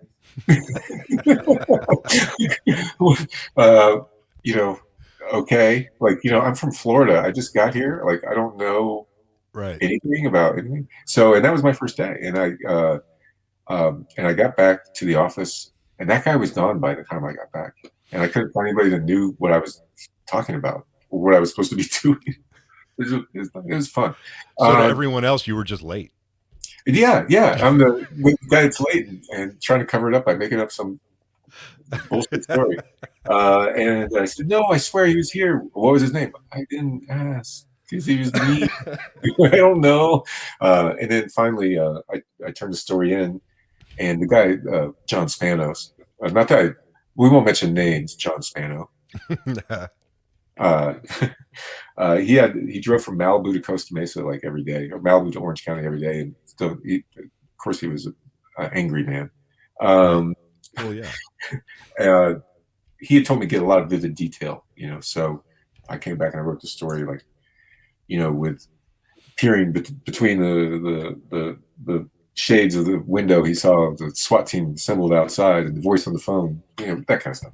And I turned it in, and the editor looks at it. This guy, Randy Hagahara, is a really good guy, and he's a very taciturn guy. And he would have a cigarette in his mouth. You weren't allowed to smoke in the newsroom anymore, but he remembered when you could, so he just would keep it in his mouth all the time. And he looked at everything I wrote to that point. This is like the achievement of my life. This is my first story in the LA Times, and he said, "Fuck." And then he hit the return key until my story was all the way off the screen. Oh my God. He goes, how old was the guy? I said, 27. He goes, a 27-year-old. Where's he from? Phoenix. Phoenix, man. What did he do? We went word by word. And that was devastating. I cried and didn't think I was going to make it. But a lot of people taught me that it was going to be okay. And the second story was better, and the third one was better. And so I kept doing it. But the newsroom was a great place to be because all the people around you that were awesome at this job. I mean, the LA Times, people worked 15, 20 years to get there, and I was there as a kid. So it's scary, but you also have the opportunity that if you can survive there for a while and hold on, there's just amazing lessons to be learned and really fascinating people and characters. I could tell you the characters in that newsroom. That's a movie I'd love to make about a real newsroom, maybe before they all go away, But with this new world I'm in, that's a very long ramp up to tell you. It's very unsettling because I don't have that. I don't have someone to tell me when I'm wrong. I don't have someone to tell me it's going to be okay, and I don't have someone I can look over their shoulder while they do the job I'm supposed to be doing.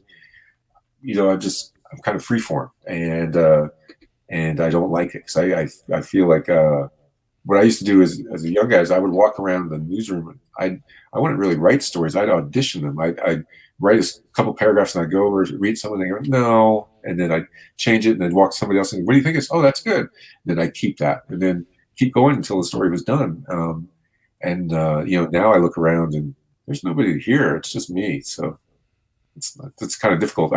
You mentioned Ridley Scott. I did interview Ridley a number of times. And one of the things he said that really fascinated me, and it's a YouTube video, you can find it. I interviewed him about Prometheus for Hero Complex, this podcast and a website I used to do. He said that he doesn't write alone.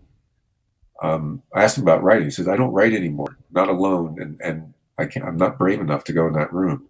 He can't write on his own anymore. And I thought that was something really interesting about that. And I think that speaks to the value of collaboration and also what happens when you feel like you don't have it.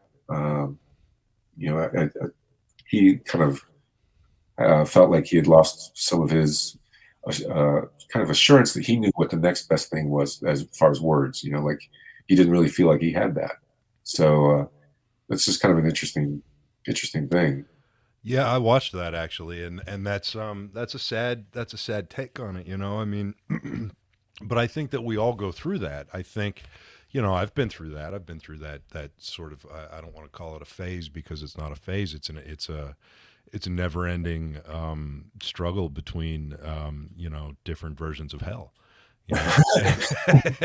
And it never goes away, and it never gets better, and it's constantly there. You want to put, like kind of the sugarcoat it, yeah. But for me, affliction. It's affliction. For me, what I've done is I've chalked it up to, and I could be wrong here, I've chalked it up to the fact that I've evolved as a writer, right? I no longer search for flowery language. I no longer search for the best way to describe a sunset. I'm extremely I'm a blunt object. My writing is like a blunt object. But the best thing about that to me is that when people do read things I write, there's no room for really too much sort of ethereal questioning. It's like, oh, we get it. We absolutely get everything you're saying, and it's like that movie Amadeus. You remember Amadeus when the guy looks at him and says, "There's too many notes." Too many notes. Well, there it is. There it is. Well, there it is. And so I make sure that nothing I write has too many notes. Yeah. It's when I write a screenplay, there's barely any stage direction for the actors. There's enough descriptive to put the reader in the scene. But when you write a screenplay, a lot of people don't realize you're writing a screenplay for a reader first. Right. Otherwise, if you don't write a screenplay for a reader, it'll never get made to a movie because people have to read it. So a very good point. Yeah. And the thing is, if you write too much like a book, then people don't want to read it because they don't want to read a book. They want to read a movie. Right. And what I've learned is that I just give them enough to put them in the bubble I need them to be in so that their mind does the work for me. And then I just focus on story and character and the point, anyway, you got me on a tangent. No, it makes sense. And I think you're right. Because to me, I always think of it as it's almost like a triangle. There's the artist or storyteller or, what have you, the audience, and then the art, so there's the person that's expressing it, the person that's interpreting it, and then the expression itself. And the shape of that triangle changes over time. And it changes according to circumstance, like Kevin Spacey movie. Now, if I see a Kevin Spacey movie, that triangle's changed because the audience and the art are in the same place, but he's not. And so that changes the way those movies are viewed. You watch a John Ford movie now, you don't see it the same way someone saw it when it came out. So there's that, that fascinating thing that happens, and that happens even more with music.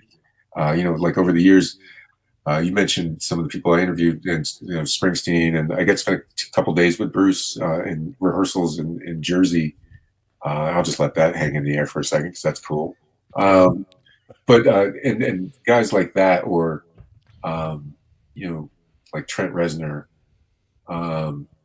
the way that their music, the relationship they have to their music changes, the relationship they have to their audience changes, and they change. And so that's why they're so fascinating. That's why Neil Young is fascinating now, and he was fascinating when he was in the Buffalo Springfield. I mean, and that triangle has changed, and I think that's really interesting. I always liked interviewing musicians, by the way, more than actors. And I've interviewed quite a lot of people, as you said, in interesting places and doing kind of strange circumstances. And I interviewed Keith Richards and Dick Cheney in the same month, and didn't understand either of them, quite honestly. But I always like the musicians because to me, the best actors, the best musicians are themselves and the best actors aren't. Right. I was in the studio with Ice Cube. I know who Ice Cube is. But if you go watch him in concert, you know who he is too, because he's there and he's singing, and he's rapping, and his personality is not being muzzled. He's free form. Right. You know who Eminem is. You know who Lady Gaga is. You know who Willie Nelson is. But do you know who Robert De Niro is? Kind of, maybe. And then I like directors because they seem to be, to me, there's so many different types of directors. There's the ones that are like military commanders, and then there's the ones who are like poets, and then there's the ones who are like trying to spin plates. For some of them it's an organizational challenge, for some of them it's a vision, some of them it's the act of leading a small army. Filmmaking is like leading an invasion force, and you're trying to invade an idea. And the funny thing is, none of those guys get to watch each other do it, or very few of them ever get to watch each other do it. Directing a film is like one of the few things no one ever goes and watches someone else direct a film. And I mean, you get assistant ADs, you get the ADs move up, and cinematographers, but often, the first time a director's on a film set is their own. And that's kind of a weird kind of thing. But I added up the other day, I've been on 52 movie sets since my first, which was in 2000. When I went to an alley in downtown LA, and I watched Tobey Maguire get his palm or his hand bit by a radioactive spider, and had some pizza with with Stan Lee, who was visiting also, and I mean, that was a pretty good day. Yeah. Just all those years ago, I marveled at what it was like watching a movie be made, and fast forward through all the different ones I've been on. It's fascinating how often it is very, very different. Like, there's not a standard experience, but that's like my favorite thing to do, though, is visit movie sets and write about it. Well, that goes back to what you're saying about the fact that most directors don't have a really big frame of reference. I mean, I was on some of my dad's stuff when I was a kid, but that was as a child. And Right. that was watching, like if I would have gotten to go on one of his sets after I had been a PA for a couple of years, my perspective would have been different, and I would have been watching him more as a filmmaker. As a child, I was just watching my dad. Yeah. And and he was already bigger than life to me, so just seeing that. But everything I've ever directed, it doesn't get easier over time. It gets more familiar over time. Kind of like visiting a dying relative in a hospital. The more times you go to visit them, it becomes a more familiar setting. Yeah, and there's always tapioca. Yeah, but there's the constant challenge, right? There's the constant trying to be the good energy, trying to be the energy in the room. Right. And directing is like that a lot. And I remember my first time doing it, I was terrified, and I probably overcompensated with the whole, I got this kind of thing, when I really didn't. But you end up figuring out how to get what you need. And I think my style, and when I direct, I'm, again, just like my writing, I think my style is blunt force trauma. I spend a lot of time with actors beforehand, and we figure out everything we need to figure out. But then on set, it's I'm just a tool in the toolbox, and I think that it's important for me to think of it that way, because I need to connect with everybody, from my actors to my crew. Otherwise, I'm not going to get, like you said, it's like leading an invasion of an idea, and it really is. That's an excellent way to say it. But you can't do that if you can't kind of get your entire team or your entire crew, unified around your vision. Yeah. And and that's one of the things I love about writing, is that I don't have to do that. And and you said that was one of the things that's unsettling about it for you, is that you don't have that. Yeah, just don't have a sounding board, I guess. Yeah, but I mean, that's got to be exciting on some level, right? Too. I mean, is that now? You made a joke yesterday that it's going great because you're procrastinating. Yeah. That's true. But you've got to be. Is there anything you find freeing about it? Is there anything about it that you've? I guess the follow-up question that I mentioned earlier that I was going to have is, have you taken any lessons from the folks that you've talked to over the years as an interviewer? Have you taken any real gems from them that you're carrying forward specifically into this particular mission and saying, well, as long as I remember what so-and-so told me, I'll be all right? Yeah, it's an interesting question. I don't know that there's a specific thing, but it's kind of the collected, it's almost like, it's more like coordinates, like where I'm at when I think about things and look at it. That position, that vantage point is determined by all the things that I've taken in from watching people do it, either right way or wrong way, by my estimation over the years. So it's not even so much like a single lesson. It's more just about like, well, this is the way it's supposed to be. Like, and that's a general, kind of a position that comes from seeing all the people. But there are a few things that I've taken from people and the things I admire. When I think about the things I admire, that's how I learn what I want to do and what I want to be. Like, it's like North Star kind of stuff. And it's kind of vague. But and then I love great stories. I love when people tell stories, and I love telling people, I love painting pictures for people. And I try to really, you were talking about blunt force trauma and style writing, and I do that as well.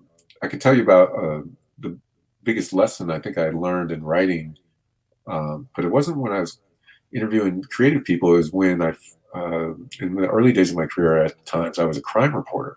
So for 6-7 years, I was covering murders and bank robberies and really bad traffic accidents and a couple plane crashes, and got sent to San Quentin to cover an execution, go in the room. And that's a day, that's not something you take lightly or just walk away from.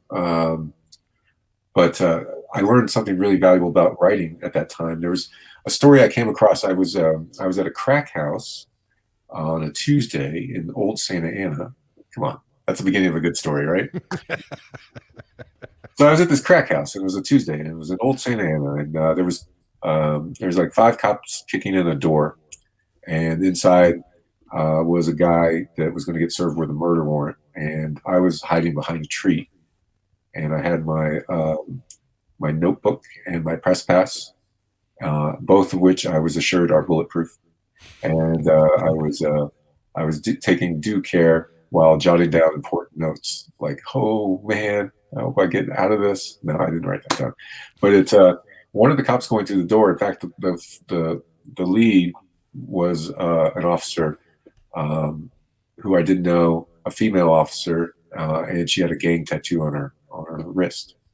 And it was I talked to her later and found out her name was Mona Ruiz, and that she had grown up in that neighborhood, and that she was one of only 2 female officers on this agency, even though it was well over, I think it was about 320 sworn officers. There's 2 women. It was like one of the whitest agencies around as well. In fact, of the top 60 cities in America, only Buffalo, New York had fewer women per officer than the Santa Ana, California agency at that time. I found out later. Anyway, I figured this was a good story. A cop with a gang tattoo, grew up in the neighborhood, now busting gang members. So I tried to talk to her, and it turned out she was a great story. It took me a long time to earn her trust, but she told me about being a gang member. She told me about being a battered wife, and about being a welfare mother, and putting herself through the police academy. Her life story was unbelievable. When she graduated the academy, she stepped out of a crowd and she finished third in her class, and her father stepped out of the crowd. He had disowned her years before when she was pregnant out of wedlock as a teenager. And he took the badge and he pinned it on her and said, I have my daughter back. You're like, wow, this is amazing. I mean, it really happened. Then next scene is her first day at work. Her lieutenant, training officer, says, stay after the briefing. And she goes into a back room and he says, you belong in the back of a police car, not the front. And you will not be here for long. You will be gone before I am. And we never had this conversation. And just he turns around and walks away. Like that's wild, you know. So like she tells me all this stuff. The reason I bring all this up is that when I started to write the story, this was my first big story at the LA Times. And I had so many places to start the story. Do I start it when she gets almost killed in high school by a shooter? Do I start it when she's a cop? Do I start it with the dad putting the badge on? Do I start it with the guy that says you belong in the back? There were so many things. And if you think about like an ice cream cone on a summer day and you're allowed to get as many scoops as you want, you just hold the cone, right? And you got 2 scoops, 3 scoops, 4 scoops, and you're like, keep going, keep going. And you know what happens? They all fall off. Like in this when I was writing this thing, it was like the world's biggest ice cream cone, and it's just all scoops. And it was really frustrating for me. And around this time, I was a first-time father, and my daughter. This is 23 years ago. I would read her storybooks, and I was reading one of these books that I got the inspiration for what to do, because I realized, you know, once upon a time in faraway lands, you know, whatever the story says, it's so simple, as you say. The concepts aren't necessarily simple, but the language is as simple as can be, and that's what I had to do is with the story about Mona, is I had to have the confidence that I knew what the point of the story was, not just what the story was, but what the point of the story was. And that's hard to do, and that takes confidence. But when you get to that point where you have that clarity of, I know exactly what this is about, then you use the simplest language, and that's when you have it. And I can tell you the first paragraph of that story was the shortest one I ever had published in the LA Times. Mona Ruiz carries the weight of 2 badges. Wow. Period. One is the Silver Shield of the Santa Ana Police Department. The other is the gang tattoo that coils down the wrist of her shooting hand. One marks her as a protector on the streets, the other as a former predator. She's walked in both worlds. She's welcome in neither. This is her story. Now, there's nothing there that's more than 3 syllables. Like there's nothing. That's pretty, you know. But it's powerful as hell. I mean, I'm captivated, and I want to read the whole article at this point. I want to read the story. Well, thank you. And it's and there's a book. I wrote it as a book. I ended up doing that with my first book, and it's the clarity of knowing what you know. A lot of times, I saw in the newsroom, and I'm sure this applies to anything, is any writing, is if you don't really know where to start, you keep going all over the place. It usually means you don't know what you're talking about. like a reporter that doesn't know how to start a story. Usually that means that they don't know what the story is, or they're trying to write around something. You know, I've had editors say, you know, you're a very gifted writer. I can see the holes that you've just done beautiful embroidery around here. Like, you know, why don't you make a couple phone calls and we could just actually have the whole story. You know, like and that is there's an equivalent to that, I think, in fiction writing, and that's the sort of the clarity of knowing what you're talking about. And that book, by the way, is called 2 Badges, and it's available on Amazon and stuff if anybody gets a chance. And I wrote it with Mona, the police officer. We did it together, and we've optioned it actually a couple times. Most recently, John Favreau. So we have high hopes for it. It seems like it's a story that's definitely due to be told. So it's a good one. Yeah. Well, I guarantee you, everybody watching tonight, just based on listening to you talk about it, is probably going to go by and read it. So, listen, we've got to end this now. I hope you will come back. You know, I want to welcome you again to the Indie Brigade, Geoff. It is a pleasure and an honor to speak with you here tonight, and it was an honor to do your show yesterday. And I hope that you'll come back some more and talk about this stuff a little bit more. I'm wondering if you would be, and I know you probably get this a lot, but you brought it up actually, I think when we did the Fogler thing, Would you mind terribly telling everybody the story about a particular person riding a tray down the aisle of a particular airplane? Yeah, sure. Yeah, it's one of the most interesting experiences I had was when I was a music writer at the LA Times. I was covering rock and roll and going on tour with like AC/DC and NSYNC and Beyonce, and like all kinds of fun stuff. The managing editor of the paper, Dean Baquet, came over and said, I want you to help out with our political coverage. And it was in the middle of the 2000 presidential campaign. Dean Baquet, who now, the editor at New York Times, one of the most, famous guys in journalism now. And so he said, I want some fresh perspective on the trail. So I went and I was a substitute teacher and plugged in for a couple of reporters. I covered, I would travel with Dick Cheney, who was running for vice president for the first time. And then I was with George W. Bush, of course, then running for president, and also with Al Gore on Air Force Two. And now Air Force Two, that's a thing, right? So like you get on Air Force Two, and like let me tell you, that's a big day. I had my eyes were big, and I was thinking, I'm kind of the shit right now. Look at this. I'm like, this is pretty cool. It's the fanciest plane you've ever been on. They when they take off, they don't even tell you they're going to take off. They don't care about seatbelts, because they just go when they want to go. It's a security thing, so you go flying, right? Before you get on the plane, you have to get searched by the Secret Service, and every single day, that search was more intense than like the first 5 relationships of my life, probably.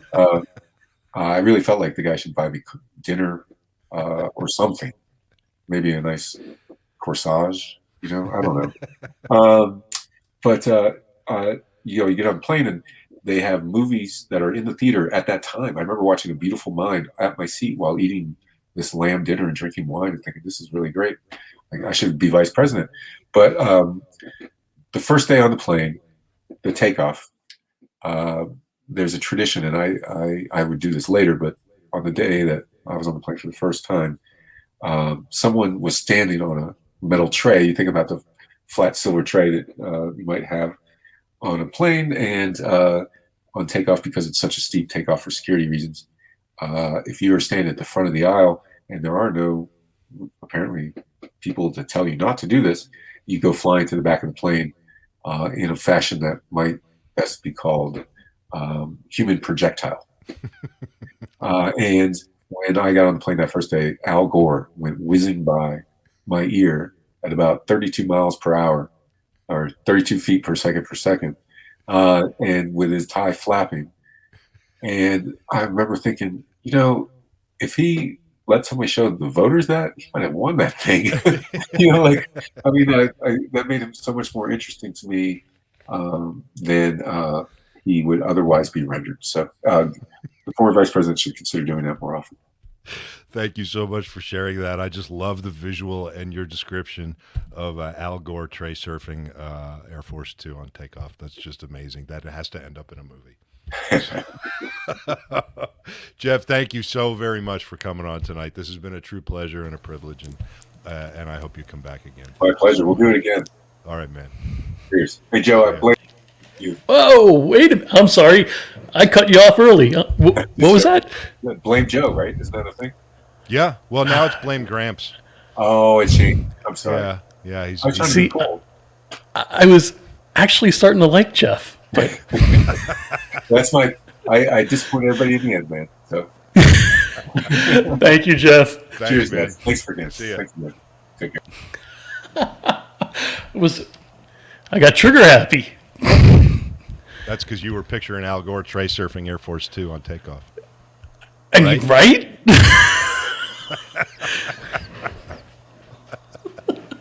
I have a feeling it was more like. Oh, that's awesome. Oh man, hey, is the professor around?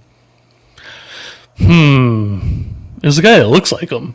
He still hasn't grown a beard yet. Professor, how you doing there, guys? good. You look kind of French this evening. Are you like with your black shirt? Are you channeling? Oh, yeah, I guess I am. Yeah, I guess it is kind of that French thing going on. Parlez-vous un peu français, mon ami? Un peu? Gesundheit. Damn it. Ladies and gentlemen, the professor, creative explorer, Mr. Michael Mandeville. I gotta tell you, you brought up something pretty funny because I was in Paris and I'm I'm trying to make this meeting at the Café de Flore, which is one of the cafes there upstairs, and I had literally the worst bus ride that I got on the 92, not the 96. It starts to veer off toward Notre Dame. It's not, it's in the wrong direction. So I get up, I'm in the bus, I'm offering my seat to this elderly woman. She's just decked out with, she's 75 years old. She's got a fur, she's jewelry. It's like she's going to the opera. And I get up to offer her my seat, right? And then she goes, no. And I start to cross her to get off the bus. And the bus just hammers like the brakes. And I wind up in her lap. And he starts cussing, and I do know some of the French cuss words there. So there's this woman just like calling me like all these names. I'm like, oh my God. I get off there, I get to the exit. Sure enough, I got my backpack and this. I'm you take your hand off like the railing like for a split second, and French traffic slams the brakes again. I slam into somebody else. I'm saying, désolé, je suis très désolé. I'm saying, I'm sorry. I get off there. I cross, and I'm running now because I'm blocks away. It's the wrong bus. And my strap on my briefcase catches some ironwork, and I literally go up in the air and land on my ass in the middle of the street. And then I'm like, oh my God! I get up and I start running down the street, and it's above Saint-Germain-des-Prés, and it's like they never modernized it. It's very extremely picturesque, right? So I'm running down this street, and of course I'm looking. I'm going, God, that's beautiful. Oh, keep running, right? And I'm doing this, and people are looking at me. Why is the guy running? And I literally go around this corner, and a BMW shoots out, and I literally had to jump, and I had my hand on the hood, and I'm in the air and getting pushed by this BMW till he hits his brakes like 4 feet away. I land, the driver's looking at me going, oh, like that, and I'm looking at him going that, and I just go, bye, and I race off. And I'm racing to the church, and I finally get there, literally, before meeting this production designer and these two producers, and it's like, I run in the place, I run up the stairs, and at the top of the Café de Flore, the second level, every head turns towards me because I'm rushing up there, right? Nobody rushes anywhere in France. No, not at all. In the cafe, are you kidding me? So all of a sudden, I freeze at the top of the stairs, and I catch my breath and go, oh, hi, how are you? But it was like, I'm on time. It was just one of these comical things where I could have been beaten by a French woman in a bus, The next time before you go to France, we need to get you some tray surfing lessons from Al Gore. Apparently, that would have worked out much better than my technique, that's for sure. No, wait a minute. Michael, how tall are you? 5'11". Seriously? You look like a really tall guy. Well, 5'11". Yeah. Oh, okay. Yeah. Well, regardless, somebody 5'11" on a BMW hood, that's... I had my hand on the hood, and my feet were in the air like this because I thought I was going to get... This guy hit the brakes really hard and skidded. It was close, right? But just the look on his face of like abject horror it's embedded in my brain. Can you translate this for us? Voulez-vous coucher avec? Yeah, that means would you like to would you like to sleep avec BMW? Okay. I'm assuming she may not have meant that like that. But, I think it's kind of more sleep with the fishes, kind of thing. Michael, thank you for coming on the other week with our guest host, Jason. Oh, yeah, that was a lot of sorry fun. I wasn't here, but you were in very capable hands, and I think it was a great time. And thank you for coming back again tonight, man. Oh, yeah. what's going on with you? I know that there's something very cool that we talked about this afternoon that just happened today, and I want to make sure. I wanted to make sure that you came on tonight to specifically talk about that. Well, So let's thank kick you. off with that. I appreciate that. I had finished 10 episodes of my web series called Beer Pong Coach, and it was a lot of fun to do. And then I was in post during the start of the pandemic, and then I've contacted like a bunch of places like Hulu, Tubi, et cetera, and it's just chaotic. There's so many things in transition at Hulu. Like 5 of the people I was emailing bailed and went to different companies. So finally, I said, I'm going to put it out on Facebook. I'm going to have a lot of fun with it. Tu parles français très bien. There we go, Ken. Thank you. And so I said, I'm just going to put it out there on Facebook. And I thought, that's got the Indie Brigade's mentality written all over it. And, and so I posted pictures, and we're going to go get, see about a sponsor and see where we could run with it. But it's just meant to be fun. And I got 10, 12-minute episodes. So it's, Now, did you basically put all of them? The first one is up and live as of today, so people can go watch it, right? Yes. And you decided to do it. You're going to release it weekly, or you're going to push the whole season out and let people binge it? I think I'm going to push the first 3 or 4 once a week, because I want to check a few things, so I'm stalling a little bit. Right. But I think that I'm up to 8, and then episodes 9 and 10, I want to double check some of the sound things, so I have a little bit of time, and I also have animations that I do, which is part of what I call the Hi Guys ecosystem, which I think I've told you about that. It's a script I got where these guys, basically 5 guys, they're in a band. They've known each other 30 years from high school. And this one night, they go to clean out their storage container on the driveway, the pod or whatever it is. And the wife says, you better get out there, or I'm going to kick your ass, all your asses, if you don't clean that shit out. And they go and find the bass drum that they haven't seen forever because of high school tour, post-high school touring in Southeast Asia. And inside the bass drum, they find 350 pounds of hashish. So they go, we got to sell this stuff tonight. And I mean, it just all hell breaks loose between, kind of like 2 women who know like Muay Thai at a nail parlor to naked yoga to, it's burning down a restaurant filled with, it's like, so I'm going to do some animations there on Beer Pong Coach with that. So it's, it's kind of just feeding the creative beast a little bit. And Yeah, and you and I discuss this a lot. It seems like every time we get on the phone, we're discussing different ways to do just that, just feed the creative beast. And it's interesting because the conversation we had today was driven more. It was driven more by practicality than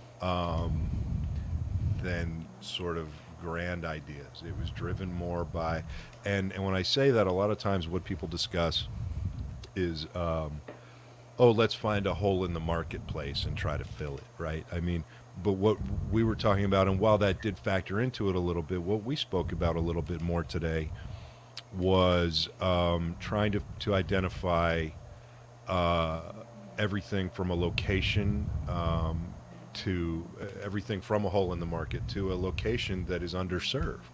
Yeah. And developing something that fits within a global audience according to a different kind of metric than I think you and I have ever discussed on the show before. That's absolutely right. I mean, a number of people I talked to, I'd say over the last 6 months, first of all, theatrical is dead. There's no theatrical, and the behavioral patterns are not going to just snap back with vaccines. I think people have now gotten so comfortable streaming that it's changed the behavior pattern versus $100 to go to a movie or whatever it is with a family of 4. So you have an economic issue, you have a behavior issue, you have a medical issue. I mean, I love movies in the theater, but I'm just questioning what's the economic viability. It's like saying, well, certain things you really like, but I'm not going to spend $17 on a pencil, you know? So, Right. so as a result of that, we have a behavior issue, but also the indie market that you and I know well about how you finance movies with different territories is now applicable to the streaming market. And the nice part about even a limited series in streaming that I do enjoy very much is that I get to know these characters longer, more immersive. It's more gratifying in a lot of ways, sometimes than a feature. I've gotten used to that. So I watch shows out of Norway like Occupied, which is a great show. Borgen out of Denmark, Delhi Crime out of India, Wanted out of Australia. What's the other one? The Family Man out of India. He's from India and he's a espionage counterintelligence officer. So yeah, Money Heist out of Spain, Narcos out of Colombia. I mean, if you look at it, there's two things represented there. One is something unique, and number two, a different voice, a unique voice. And number two, economics. It's cheaper to shoot in a lot of those countries. Yeah. So when you and I started talking, I'm like, well, Kentucky be a great place to be. You just have to say, well, what's the subject matter that can be shot there no matter what? Like we were talking about, like murder mystery, sci-fi. I was trying to think if you think about like Fort Knox or something, right? Where's that at in relation to you? Not far. Okay. I'm not allowed to tell you. Well, it's a secret they make you keep. They make you sign a document when you move to Kentucky that you'll never get the exact location. We can't talk about whiskey, horses, or gold. That's it. It's all off limits, man. We got to keep our sovereignty. That's all there is to it in Kentucky. You got to remember that the Kentucky Rifles were fierce, good shots. So that's right. You know, they were really good with those rifles. But if you took Fort Knox, you'd say something like, well, they don't have the gold all there for financial reasons. It's because it draws in a vortex of energy, because Fort Knox was designed by Tesla. And so, blah, da, da, da, da, da, da. Now we actually have a reason in Kentucky. So maybe that's our idea, There you go. And that kind of brainstorming that you and I do, you have to be very flexible in this market. Some ideas just are not going to be right at the right time. Lilyhammer from Norway, that was Sean. He's absolutely right. That's a good one. Yeah, Lilyhammer was great. Yeah. Listen, I just looked up and I realized we're creeping up on the end of the show here tonight already. So, listen, come back next week and let's talk some more. But in the meantime, what I really wanted to talk about and what I really wanted you to do was make sure that you got a chance to let everybody know where they can find Beer Pong Coach. We are getting ready to start launching some of your Creative Explorer shows here with Indie Brigade. Yep. And we have discussed doing a seminar, getting a seminar off the ground with you. So these are some things that are coming. But with regard to Beer Pong Coach, where can people go and find that and get started watching it? Well, right now you can go to Beer Pong Coach page. If you go to Creative Explorer Michael Mandeville, and you'll be able to also search for the Beer Pong Coach page and the episodes up there, and you'll get a new one this next week. And, cartoons, discussion of beer pong, some memes and that sort of things up there. And as far as the seminar goes, yes, indeed. I hope in the next, I think February 11th on Stage 32, I'm doing one about line production. And I'd like to do something similar for people at the Indie Brigades to bring them up to speed on this professional scheduling and budgeting. Because I think getting people to look at the projects that they're doing with the Indie Brigade to kind of do some real math, because that gets back to the practical issue you and I were talking about today. What's the cost, right? So those are the couple things right now that I think are, active right now for people to jump into and think about, and of course the show. Awesome. All right. Listen, Sean man, I want Smithson, to, I'm sorry. I want to. Sorry. I actually want to talk to you this week about something having to do with one of my ancestors. So I think you're really going to dig it. So let's talk about that. Excellent. And I just had also I wanted to interrupt Joe because my whole theme tonight is fucking up his flow. So Grandpa Joe, congratulations there. Thank you. I greatly appreciate that.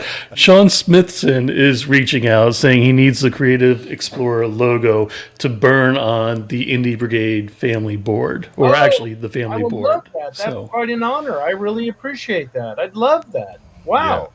yeah. Wow.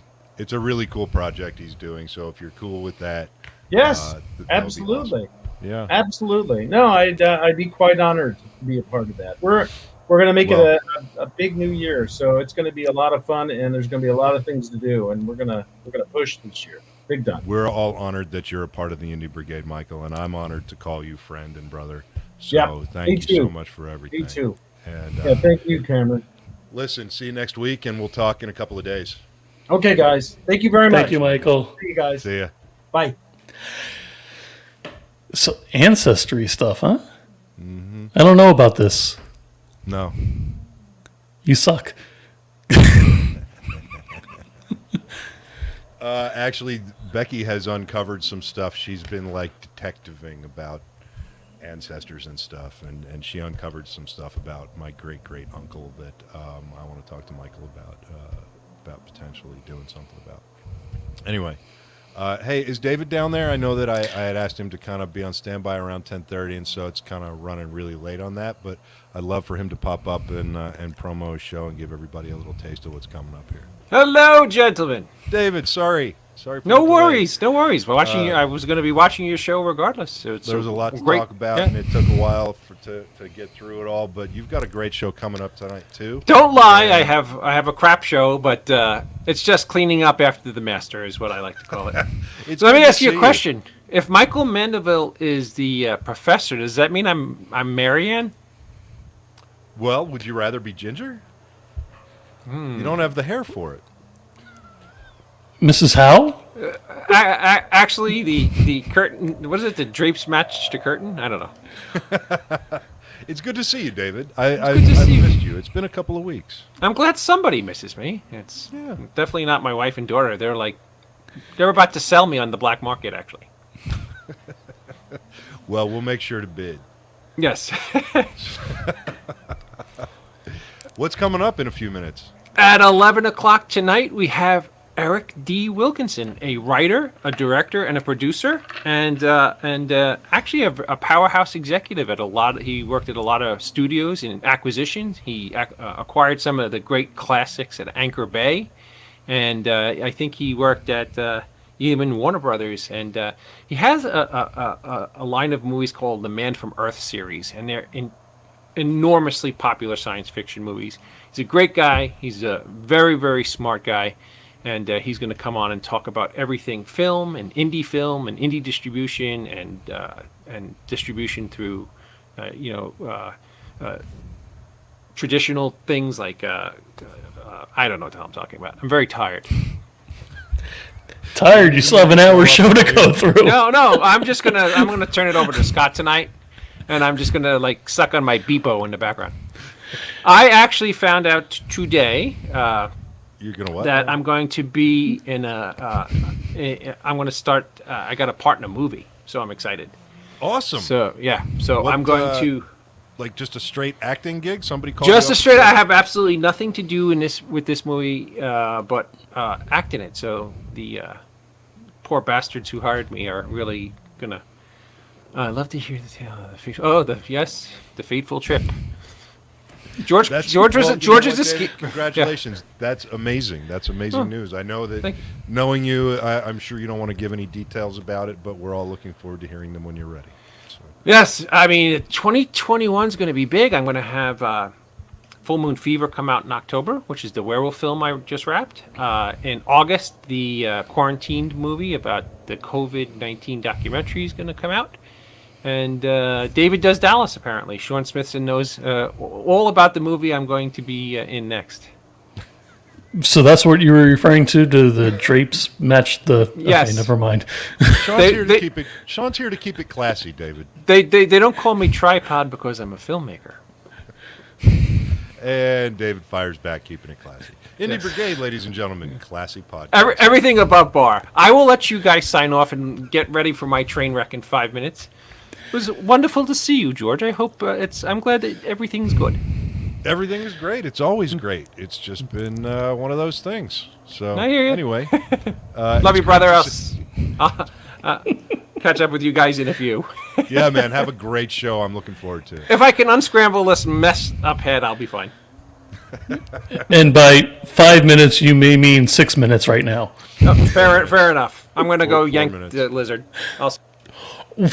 Okay. So PG. actually, 3.5 minutes. No, yeah, 3.5 minutes.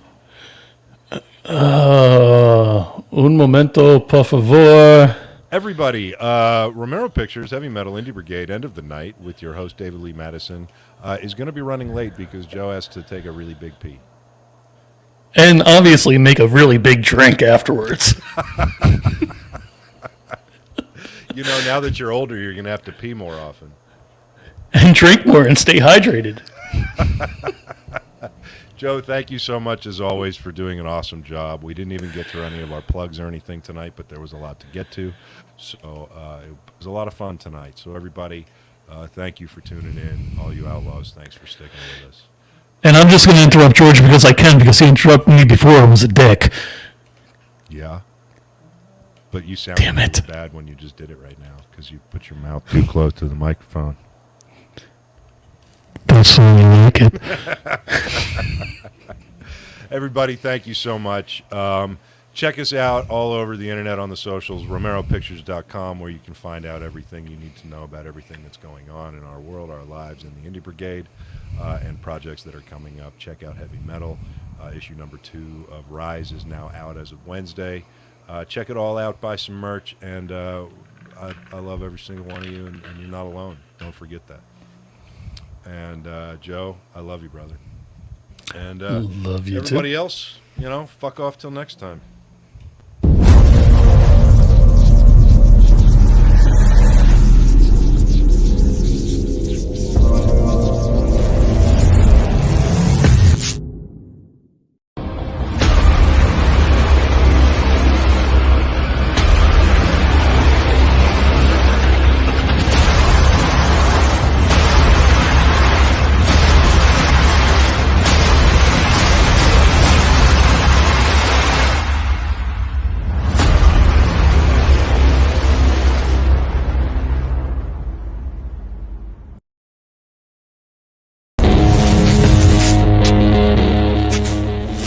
To be an indie means we buck a system that doesn't want us.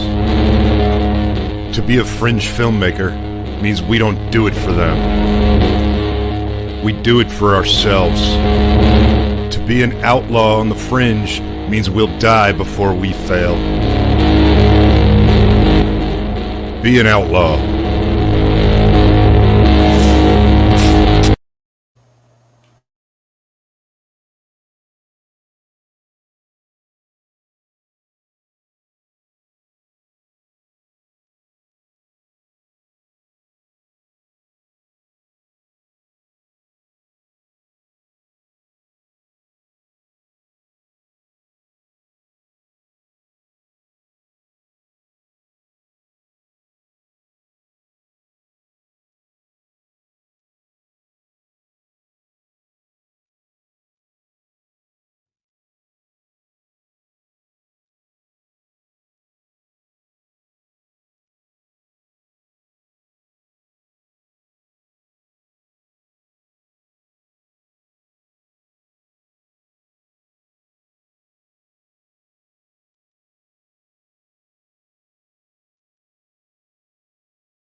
Mr. Ridgely. Hello, Mr. Madison. Oh, it was a busy time. Sorry about that. Nothing to be sorry about. It's not like anybody's eagerly awaiting this train wreck. No worries. Fair enough. How are you, Mr. Ridgely? I'm great. How are you? I am above ground. I'm breathing air. The sun will hit my face in the morning, of course, if I don't get hit by a meteorite during the night. Everything is fine. Sean, how are you, my friend? I hope you are well.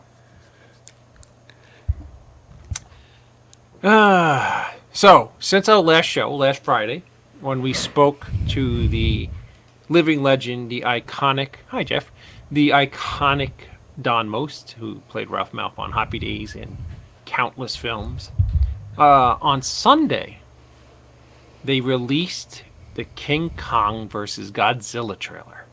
Did you see it, Mr. Ridgely? I absolutely did. Okay. What'd you think? I'm ready.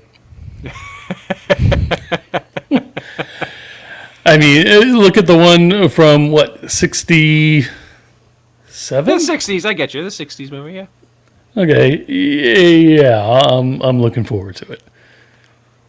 I watched that trailer, and I'm a really tough critic. And when it was over, I was giddy and giggling like a little schoolgirl. Yes, Godzilla King of Monsters was terribly boring, but it had some eye candy in it. It wasn't like a total waste of time. But the original, the Godzilla that started this whole second franchise was actually a pretty cool movie. I think it was agree. better than King of the Monsters. Well, wasn't who do you the second one in the latest series, King of the Monsters? Yeah, I said it was better than King of the Monsters, Godzilla the first one. Okay. I mean, I remember back then also. I don't know what the hell I'm saying. I'm like in a really scattered mood tonight. So if you might need to turn on your subtitles tonight, because that might actually make more sense than I do. I don't know. I'm ecstatic about your guest tonight, though. Let me tell you. Holy crap. He's a good dude, and he's a smart guy, and we're going to learn a lot from him. And he's a funny guy, and I actually know Eric now for over a decade. And Eric is, when I first met him, I think he was at Anchor Bay. And then he went to a very, very prestigious label called Kino Lorber, and he was their acquisitions guy. And he's the gentleman who signed Mr. Hush and put Mr. Hush out on every major platform, Redbox, and actually made it a top 10 hit for me. So I'm very thankful for Mr. Wilkinson being a great executive, because he did a wonderful job with my film. But yeah, Eric Wilkinson, producer, writer, director, will be on in a few minutes, joining us tonight. Mr. Ridgely, is there anything you need to take care of? There is, behind the scenes. So if you would like to put Uncle Scott on, if he's available. Mr. Schiaffo. Mr. One of my Schiaffo, faves. Uncle Scott. Ladies and gentlemen, pop culture icon Scott Schiaffo. Uncle Scott on this show. Good evening, gentlemen. And just so you know what you're missing out on before you tap out for a few moments, Mr. Ridgely, is I'm going to go over with Scott some gem albums that I think people should check out that are not overly popular, but are really good listens. Got my earbud in. I'll be listening. All right. You got it. Mr. Schiaffo, how the hell are you? I'm good, Mr. Madison. How are You like my Godzilla shirt? Nice. He's literally eating the shark from Jaws like he's a little appetizer. That is funny stuff. My awesome daughter got me this for Christmas. Oh, how cool. How are you? She's fine. She's getting a little stir crazy from not being in school, and God. she has just got her 17th college scholarship. But it's very, very difficult to pick a college when you can't go and visit them and you can't see them, because most of them are on lockdown, sadly. Oh man, that is a giant drag. Yeah, so she's missing out on all the cool and fun stuff you get to do in your senior year of high school, or when you're actually there in person. But luckily the things like her college scholarships and stuff are not in any kind of danger. What do you think? Did you see the King Kong versus Godzilla trailer? I did not. I did not. So you're the one. I am the one person that did not see it. Thank you, Geoff. Thank you for the congrats to my daughter. All right. So I was digging through my CD collection. It just goes to show you how truly old I am, because I still listen to CDs and cassettes, and 8-tracks and records. And I came across some hidden gems, and I'm curious if you even know these records. But back in the early 90s, when, well, I guess it was later than the early 90s, right before 2000, back when Scott Weiland left the Stone Temple Pilots for the first time to go off and start doing his solo career, when he did like 12-bar blues and stuff. The remaining guys in Stone Temple Pilots did an offshoot band. Do you know what the name of the band was? Man, I knew this once upon a time, but I don't remember now. It was a band, and the album was self-titled, named after the band, and it was called Talk Show. Ah, Did you have this record? I did not have it, but I remember it now, vaguely. I'm not sure what happened at that phase with me, because I was a big Stone Temple fan, and I really like 12-Bar Blues, his solo album. Yeah. But I don't know why I didn't follow up on that, because that band was killer. Yeah, this band Talk Show came out in 1997, and this album came out, and it was the three remaining guys from the Stone Temple Pilots, the DeLeo brothers and the drummer Eric Kretz, I think his name is. Right. And there was this cat named Dave Couts who came over and did the lead vocals on this record.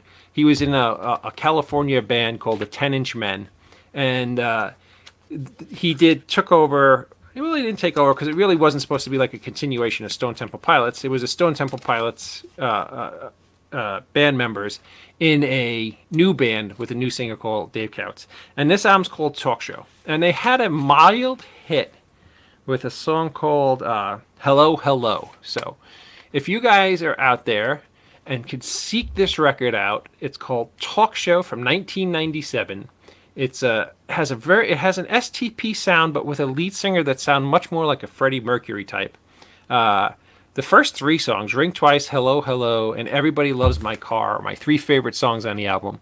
Definitely something that you should check out if you're looking to get some new jams on the old iPod. Very cool. Yeah, those guys are, I still feel in a lot of ways underrated, at least the band themselves musically. They were amazing. They were one of my favorite bands from the 90s. And what do you like the new STP with the new lead singer, Jeff Gutt? I got to be honest, I haven't really dug into it as much as I probably should, but I know what I've heard I've liked. It's hard not to like the DeLeo brothers, and the sound that they make is it's pretty unique, and at the same time it's reminiscent of all the things I love. You can hear a lot of 70s, you could hear a little bit of Zeppelin. I always felt he was an underrated guitar player because he wasn't very flashy, but the riffs were killer on every Stone Temple's album, and so I'm sure I would really. I kind of liken them to a contemporary Van Halen brothers, where they're both super talented and can do so many things, musically and sonically, because there's actually a big difference between a sonic sound and a music sound. Sure. The next album is probably in one of my top 10 favorite albums of all time. I just held it up for a minute. I'm sure you guys seen it, but if you haven't heard anything off of this album, run out and get a copy of Jeff Lynne's Armchair Theater. Scott, do you know this record? I don't know it well, but Jeff Lynne is a monster. Whatever he does. Now this album came out between the two Traveling Wilbury records, and I miss live music too. I tell you, and everybody from George Harrison to Tom Petty to Ringo Starr to Mike Campbell worked with Jeff on this record called Armchair Theater. The big hit on it was a song called Every Little Thing. All 11 songs on this album, from start to finish, just a fantastic record.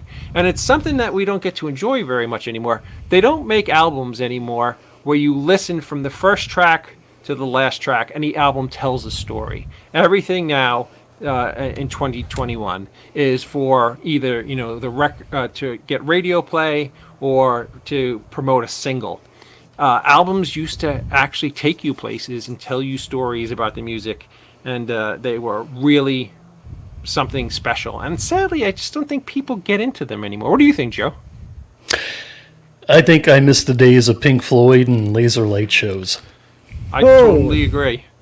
Me and my friend Tom Morales, we grew up in Middle Village, Queens. And we used to go, when I was a kid, on traffic cones, on those big traffic stanchions that would block off like where they were doing road work. They had these little metal balls with a flame on top that they would light so that you wouldn't crash into the construction sites. Me and my friend Tom used to love to steal those little metal balls with the flames on top. We'd have like a dozen of them throughout our room. We'd blast Traveling Wilburys or Tom Petty's Full Moon Fever. Drink whatever was 99 cents a six-pack. It was probably either Peels or Meisterbrow, and have all those wacky lights on. And then you would walk out of the concert looking like this. Whoa! I like it. Look at you with the top-notch special effects. I lost my earbud. Damn it. No, I miss the old days of LP. I miss LPs. Forget about CDs. And you're right. It's a whole new world. It's singles and EPs, and artists are still releasing LPs or collections of records that are a CD, a full CD or a full album. But the industry and people don't think that way anymore. You're right. Mm-hmm. And Ken just made an interesting point. My wife is an enormous Meatloaf fan, and on Broadway they just had a Meatloaf show called "Bat Out of Hell," where it was the Broadway version story of both the Bat Out of the Hell records. And I tell you, I'm not a big Meatloaf fan, but the Broadway show was fantastic. And Luciano was talking about Wolf Van Halen, the son of Eddie Van Halen. Yes, he's doing some stuff. He's got a new record coming out. And it sounds more like an adult contemporary kind of stuff than it does the hard rock of his dad's time. One more record. Before you do that, I just have to add one thing. Ken, VH1 made kind of like a biography movie of Meatloaf 20 years ago. It may even have been longer, but definitely worth checking out. Which one? A Meatloaf one? A Meatloaf, yes. Okay. Not just a behind the music, but an actual documentary. No. It was a movie that actors played the parts. It was really good. They did one for Meatloaf, Def Leppard. Def Leppard one. Anthony Michael Hall is in that. Yeah. He plays the producer. And I see Jeff has unbelievable taste because the very first album he bought was the thick vinyl Fright Night soundtrack. And Jeff, you can go out right now and go on Amazon and buy the Fright Night vinyl again in glow-in-the-dark green. Wow. Nice. One more album because I know that my guest is probably in the green room giving me the finger. This album, my wedding song actually came off of. And one of the most underrated rock stars of the last 50 years. I just absolutely love this guy. It's Nick Lowe, and the album is called The Impossible Bird. And if I was on a deserted island and I could only choose one album to bring on the island with me, I'm pretty sure that's the album I would choose. So if you're out looking for new music, check out Talk Show, check out Jeff Lynne's Armchair Theater, and check out Nick Lowe's The Impossible Bird. Scott, do you have any feelings about Nick Lowe, or is he just not a cat? I agree that he's super underrated. He's one of those guys that's a musician, a songwriter, a producer's producer. He's been in it a long time, and he gets lots of respect from within the industry, but he was never, as far as commercial success, he probably, I guess his most commercial success might have been in the 80s, but he was, and still is, just a phenomenal musical force. Yeah, and he was actually one of the driving forces behind Huey Lewis and the News. What a lot of people don't know is that the News is comprised of two bands, Soundhole and Clover. But Clover was originally Elvis Costello's backing band. And Elvis Costello and Nick Lowe were dear friends. And when Huey was touring with Clover over in England, he helped Huey put together what ultimately became the News. But that's just useless information. What the hell do I know? With that being said, our guest tonight is not only a writer, he's a director, he's a producer, he's a film curator, he's a acquisitions guy, he's a mover and shaker, and just an overwhelmingly great guy. I'm blessed to know this guy for over a decade now. Ladies and gentlemen, Mr. Eric D. Wilkinson. Mr. Wilkinson. How's it going? How's it going, my friend? What's up? How you doing? How are you? It's going well. How are you guys? We're Good. fine. What's up, Scott? Doing good, Eric. Good to see you, man. Kid, now, good to see you. I see we all have our pandemic COVID hair. Dave, yours is surprisingly short. I expected by now you'd be longer. Me, I got mine under a hat because I haven't had a cut in a year, so it's it's looking pretty all over the place. But it's going good, man. Listen, I don't love spending every waking moment at home, but the upside is, and I've been spending a lot of quality time with the family. I've been focusing a lot on work, and there's better days ahead. So we'll get through this cold winter, and hopefully when things get warmer and more people get their shots and we get this pandemic behind us, we'll get things back to normal. But until then, I hope people are home watching lots of movies, preferably one of mine or one of the ones that I worked on. So, Eric, the key I was listening to your conversations. The key to not having COVID hair is to buy the Flowbee. That's what I did. Oh, that's Flowbee dues, huh? I don't believe you. That's the Flowbee do. Let me see. Turn to the side. Let's see the look here. Let's see what you got. Nice. Not bad. If that's Flowbee, that's pretty good. I didn't even know that thing still existed anymore. No, George Clooney uses only the Flowbee. Oh, You could I you did could not look know that shit up. So, Eric, I didn't get to talk to you on a personal level about this. What do you think of, and I will get to your amazing career, we have tons of time, but what do you think of the Godzilla versus Kong issues that, not issues, Godzilla versus Kong trailer that came out? Well, I thought it looked pretty good. I feel bad. I own a copy of the last Godzilla movie, and I have not watched it yet. And probably, when I bought it, I was excited to watch it, and then you read things online that say, "Oh, it's not as good," so it sits on my shelf. I'm obviously gonna take a look at it before the new Kong comes out. I thought the trailer looked good, but I wonder if you guys agree with me. I kind of felt like it made it look like Kong is kicking Godzilla's ass. Now, I don't know if they showed too much, if that was on purpose, but it really looks like, Kong is getting the upper hand here. What do you guys think? No, I think that's the case, but I also think that's going to be the case in the movie because I suspect that he's not really fighting Godzilla in that trailer. Ah, so there's some Okay, kind well, of it looked like he was cliffhanger. about the money shot. He's going to bash him with something. Yeah. There was a story, though, that Mecha Godzilla had an endoskin in one of them and looked exactly like Godzilla. So I think that might be evil Mecha Godzilla. Interesting. Yes. And then Spoiler alert. Yeah, but let me ask you this, and I'm asking you because I don't know. If you're right, does Mecha Godzilla breathe fire? I Yes. don't know if he does. I'm asking you because. Okay. as far as I know, he does. Why wouldn't Godzilla just keep breathing fire on Kong and set him on fire? Because Godzilla's Like if you're coming at me and I got a flamethrower, I'm blowing you up with the flamethrower. I think that's why King Kong makes that thing that looks like Thor's hammer with one of Godzilla's dorsal fins because it repels the flame. It's like a shield. I don't know. It looks cool. It looks cool. The effects look great. We obviously know that the creatures are CGI, but I think you'd agree with me.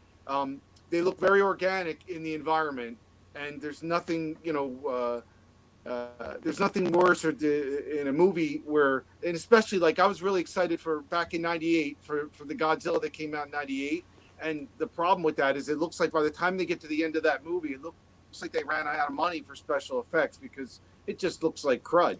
But these special effects, the trailer looks great. I'm excited. It's something I would have gone to the movies to see, and I guess I still could.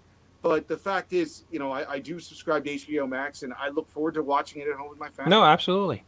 Now, on to your wonderful career. As you know, I have nothing but the utmost respect for you.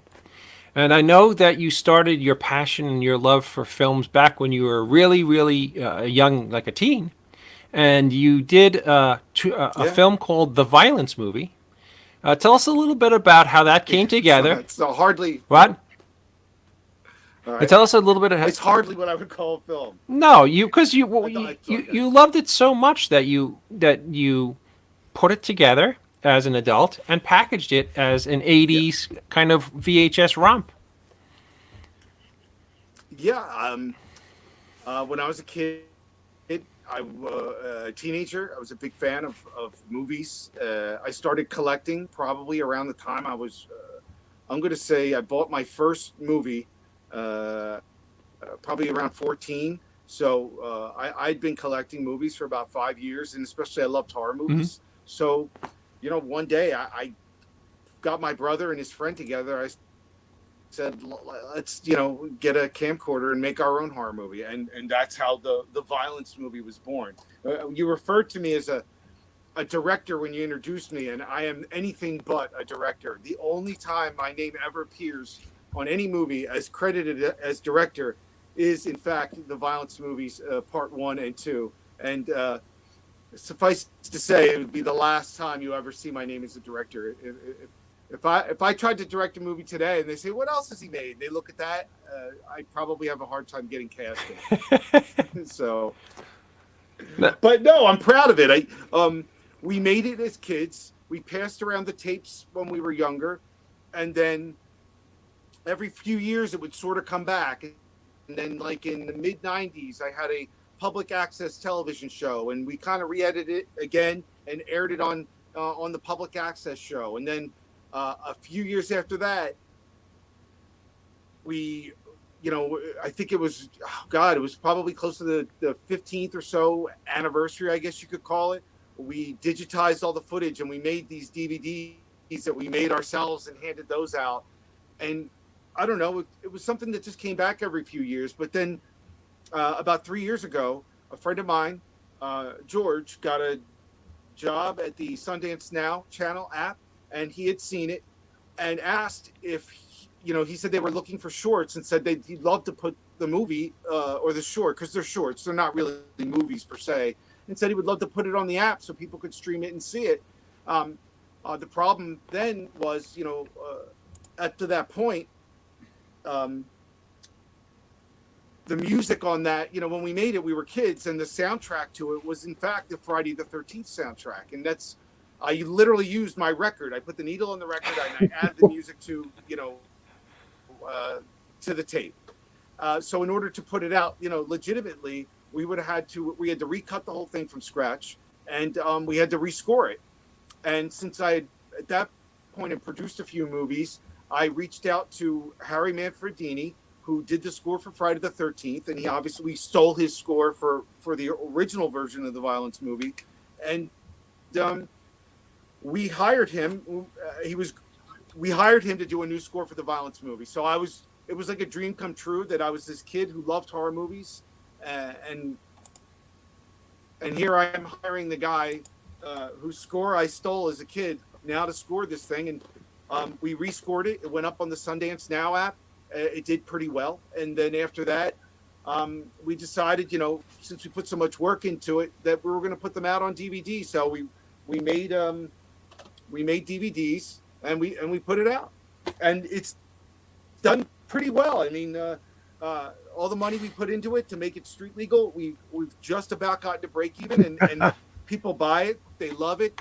You know, it's literally a VHS shot short, but it's very funny, and you can just see the love in it. You know, even though, and you can also see the danger that I put my brother in at the time, and not realizing that maybe it's not a good idea to have a fist fight on the roof of a house 50 or 75 feet off the ground.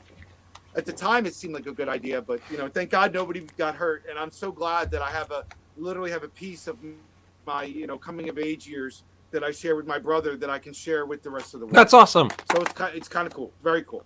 I remember on one of the M. Night Shyamalan releases, I don't know if it was Signs or the I don't remember what's the name of the movie with the where he sees dead Bruce Willis. Sixth Sense. Yeah. It was either Sixth Sense or Signs. They actually, as one of the bonus features, had one of M. Night's movies he made when he was in grammar school. And to see something like that when you're a fan of a filmmaker, it just shows the amount of unbelievable passion that somebody has from an early age. And actually, the very first movie I ever made was called The End of the Night. I think I put it up online, and now that's the name of this show. So that's kind of cool. I did not know that. What year was the that? first movie I made was probably 1985. And is that a feeture length or is that a short or? It's 48 minutes, so it's a little short of a feature length. Why didn't we put that? Why did we put that on the Mr. Hush DVD? I would have loved to have included that on on the DVD. There you go. We worked on that disc together. I would have loved to included that. Why didn't I have no idea? And Hal it's the first and Hal Linden is actually in it, so that's kind of cool. The guy who played Barney Miller. I know who Hal Linden is. Yeah. Oh man, Barney Miller. That's awesome. Wow. He plays a cop in it. So after you're done and you're growing up and you get a job with Anchor Bay, if I'm not mistaken. Please, everything I know about you is just from being your friend. If anything I have misconstrued here, please let me know. But you started working in acquisitions with companies. Tell us a little bit about some of the films that you acquired over the years with these comps. Well, it took me a few years to get to Anchor Bay. Before, if we're going over my studio resume. Mm-hmm.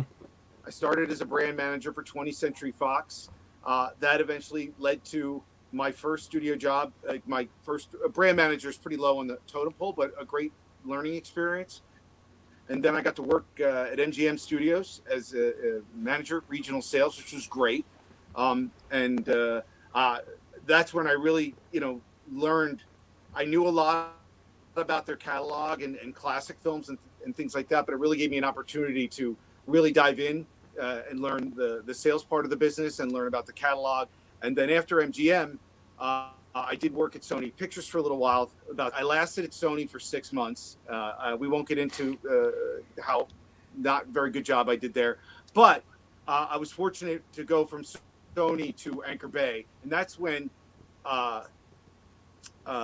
the cult thing. When I really started diving in and learning about, that's where I started learning about cult films and learning about catalog and seeing like these great special editions and things like that they were doing, and that's also where I didn't do acquisitions for Anchor Bay, but I was very.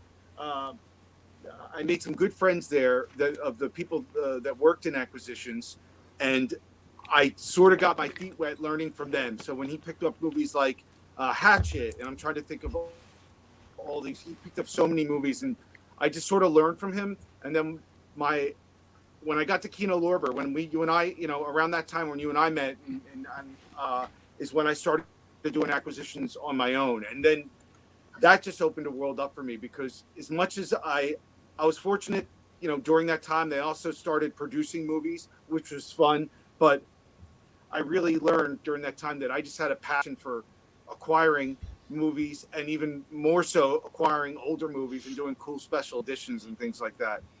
Now, it's funny that you should say that you started producing movies. You got involved with a wonderful, wonderful science fiction film called Man from Earth, and I know that you guys made Man from Earth, and you had a wonderful sequel recently. And yes, there's an unbelievably interesting story about Man from Earth that I would like you to tell our. Yep, there you go. I wonder how you got so many Blu-rays of that.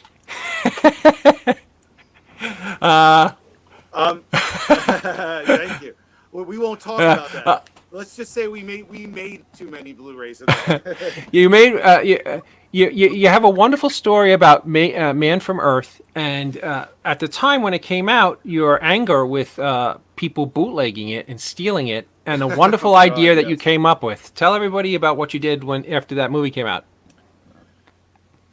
All right. Well, first let me say, and because I'm so happy that Scott's on here, is if you've seen The Man from Earth, one of the things that inspired me to make Man from Earth was absolutely and positively Clerks. And if you look at Man from Earth, they're very similar in the sense, and not just because I'm from New Jersey, but they're similar in the sense that we scraped and scrounged to pull the money together to make the film. Aesthetically, I've always said that with The Man from Earth, aesthetically, it kind of looks like Clerks.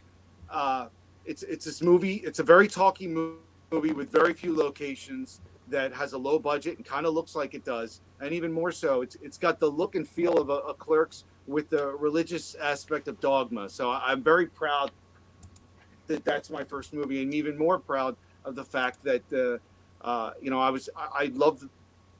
I was very much inspired by Clerks to want to make my own film. It was just it was a life-changing moment for me because I played with the video camera with the violence movie, and to see a movie like Clerks made from a guy who lived 70 miles from me, and he was able to pull his friends together and do that. It made me feel like I could do it too, and I have. So that I just wanted to say that. So Scott, I'm so happy that you're on this show and to be able to talk to you, and the best part about Clerks is like when you're the first thing on it, you're the first sort of set piece and the funny thing in the movie that really sets the tone. So it's really cool that you're here. And I don't know if you've seen The Man from Earth, but I would love for you to watch it. I'd love to hear what you think. You know what? I love hearing that, Eric. I love hearing when people are inspired by that film and then make their own film and then get in the film. Did you shoot Man on Earth on film?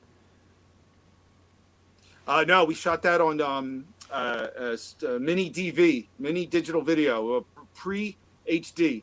Wow. So we upgraded it when we put it out on Blu-ray. We spent heavily on an up conversion to HD, and it looks pretty good. But like when I say it looks like Clerks, just like Clerks is sort of rough around the edges. It's black and Clerks. Ours is color, but it just has that DIY aesthetic, if you will. That's awesome.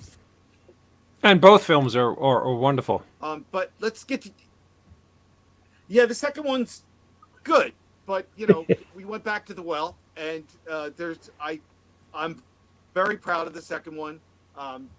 Listen, I'm not going to bullshit. I think the first one's a little better, but I have no regrets making a part two, and I love revisiting those characters, and I hope we get to make another one. I will talk about what happened, though. Like you said, Dave, when the Man from Earth came out, when video stores still exist, they used to send out screeners to video stores to get them to buy the movies. And somebody ripped one of the screeners that the distributor sent out, put it up online, and the movie just blew up. Before it even came out, the week before it came out, we were ranked 5th on IMDb, which was just crazy. 5th or 7th, something like that. We were in the top 10 on IMDb. There was like Transformers, I forget the other movies, B-Movie, and like The Man from Earth. And it shocked me, and I'm like, well, how the hell are we this ranked so high? And we discovered that it was pirated, heavily pirated, and people were loving the movie. So while piracy wasn't great for the film, at the same time, it certainly, I looked at it like it was our theatrical release. We never got a real theatrical release with the film, but it certainly had the awareness of a theatrical release. And now, here we are, almost 14 years later, and the film is ranked amongst the top 60 science fiction films of all time. So, I mean, I'm proud to have made a film that after I'm long gone, I'm confident and hopeful. I'm hopeful and cautiously optimistic, I'll say, that people are still watching it. So that's fantastic. I love hearing this. I wasn't aware of that. We've talked over the years and we discussed projects. here and there, and I wanted to ask you about one of them because I'm not sure if that's what became of. Is it Midnight Movie? Midnight Show. Well, that I got involved with Midnight Show. Midnight Show is a movie made by Newt Wallen, and it's basically it's a collection of fake movie trailers. Right. That we had all these great. We had like an hour's worth of movie trailers, all fake movie trailers, brilliantly done, I should say. And it needed a wraparound to sort of bring it all together as a movie. Now, at one point, I had written a script for a wraparound that was probably a little too much to get on film at the money that we had, and it sort of languished for a while. But I'm sort of dropped out of being directly involved at this point with that movie. But I will say that Newt has shot. I believe he's either just about done or close to being done shooting a wraparound that he wrote, and it is gonna. And I've offered to be involved with distribution, so it is going to come out. But I was not. The script that I wrote was not used, and I think he finished it. Or he'll be finishing it up this year. So hopefully it sees the light of day sometime in the next 12 to 18 months. Yeah, I'm pretty sure you sent me your script when we were talking about the movie, movie manager, the theater manager, as a possible thing for me. Yes. And I loved it. I was hoping it was going to happen because it was a really very cool role and a super great idea. And like you said, you had all of those trailers that were done with such, I don't know if I want to say gravitas, but they were really well done and held together. And the whole idea I thought was just awesome. Yeah. But that's not out yet then, because IMDb says 2016. So that hasn't really been finished or released. No, never been released, not yet. But it's getting finished. I know that the wraparound story that I wrote was an homage to Tarantino and Pulp Fiction and all his movies. I had all these references and stuff. It was really cool, but I may have actually already cribbed some of those jokes for other scripts already. But I was proud of what we came up with. No, I really enjoyed that script, and I really hoped that would happen. But awesome. Yeah, well, it's happening, but not the way I want it. But don't worry, Scott. I promise. Eventually, I'm going to make a movie. Especially if I shoot something around here, you'll be my first call. I mean that. That's awesome. And another film, and one of I think is just a fantastic horror flick that you are involved with. Mischief Night. Tell me a little bit about Mischief Night. Yes, look at that. Mischief Night. I'm so proud of this. Yeah, it's a cool movie. First of all, if you watch the Violence movie and then you watch Mischief Night, there are striking similarities, except Mischief Night has a, dare I say, slightly larger budget. But I really mean that slightly. It wasn't a big budget. That was not a large budgeted film either. But Mischief Night came together. I was working with two of my friends, Richard Shankman, who I made The Man from Earth with, and Jesse Boucher, who had made, Christ, I can't remember the names of his films. He had already made a couple of films, but we were friends, and we were like, let's make a movie together. We wanted to make a horror movie. And that one came together by way of Jesse and I and Richard went in, and we went to Image Entertainment with a pitch and said, let me backtrack. We sort of hashed out the story into a pitch. We went into Image Entertainment. We pitched them. We said, if we deliver, we gave them the pitch, laid out a few possible names to star in the movie, and without a script, but with a pitch and an idea, said, if we deliver this movie to you by July, how much will you give us?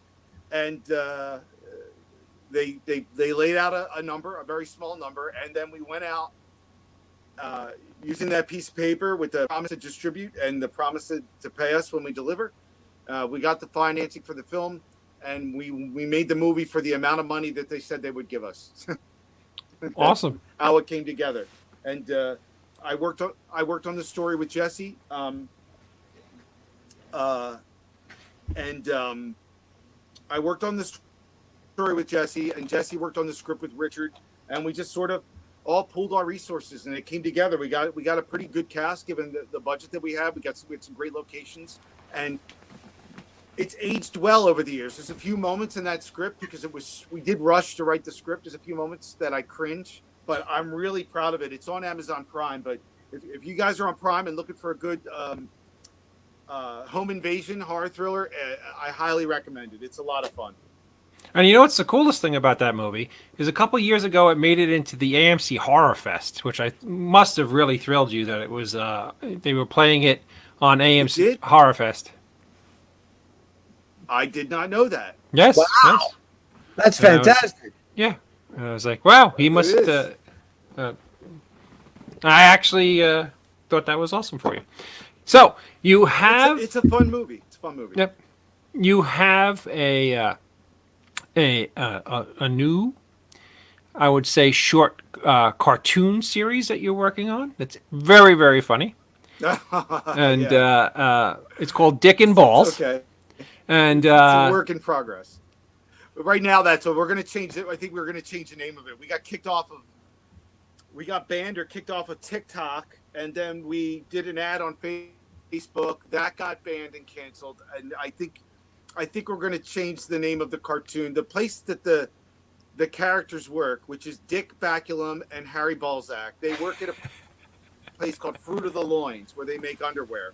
And I think we're going to change the name of the cartoon to Fruit of the Loins. But it's still new. I've never done anything with animation before, so we're still feeling our way around. But we're working on a couple of new cartoons. No, the ones that you shared with me that you have up on YouTube are very, very funny. I especially like the flagpole one. I think that's cute. that. Yeah, they're cute. They're cute. It's cute. Yeah. They're going to get better. They're going to get better. Frankenbeans. I'm excited about one. That's a good title, Frankenbeans. I'm excited about. All right. There's one that we're working on. I'm excited about. I'm friends with a filmmaker named James Bresak, and his father, Gordon Bresak, was a writer on some of the biggest syndicated cartoons on the planet, including Animaniacs, Pinky and the Brain, Ninja Turtles, The Adventures of Darkwing Duck. I mean, I looked him up, and I was like, oh my God, guy's amazing. Now, his father, unfortunately, passed away, I believe, in 2019. And at one point, he had written, he had an idea for a cartoon. I think it was The Adventures of Penis and Vagina that never got made. And I get an email one night or text one night around midnight from his son, James, who saw my cartoon, and I'm friends with him. And he said, my dad has these scripts. Would you like to, I think they're very similar to what you're doing. I'd love for you to take a look at them. And he sent them to me, and I looked at them, and they're really funny. They're in the same format that we're doing. Like our cartoons are like maybe run anywhere from 60 seconds to 90 seconds, maybe 2 minutes, but they're very short. And his scripts are written. These scripts he sent me are written in that same format, and they're pretty close to the sort of mentality and sort of the tone that I'm trying to do with our cartoon. So I'm happy to say that we're going to produce those scripts and make them part of the Dick and Balls universe, or the Fruit of the Loins universe. And I'm proud and honored that James gave me his father's scripts, whose name, again, Gordon Bresak, to use and bring them to life, which is something I'm really excited about. I was flattered and honored, and I was thrilled that he shared with me, and especially, he's a legend in animation. So that's absolutely awesome. It's kind of cool. But absolutely. Yeah, glad you like it. No, and hopefully you'll let me be a voice on one of them. I'm going to need you. I need voices. I'm looking for people that, I don't. We're all working for free on this, just to sort of get it out there and see what's going to, if it sticks. I mean, as you know, I feel bad. I had my wife doing the voice of the Virginia character, but I basically fired her. And we're looking for a new voice for Virginia. So yeah, Scott, I actually reached out. Any non-SAG. I actually reached out to Marilyn to see if she wanted to do the voices for these cartoons. I'm waiting to hear back. I think she'd be perfect. Oh wow, that would be a nice match. Yep. So Eric, you're also It's simple. Go ahead. no. Go ahead. You can finish your thought. No, I was gonna say, we don't expect much, and anybody recording voices at this point is literally reading them into their iPhone and texting them to us. So we don't, we're not looking for anything crazy. I think Joe wants in on this. Well, no, I have a suggestion.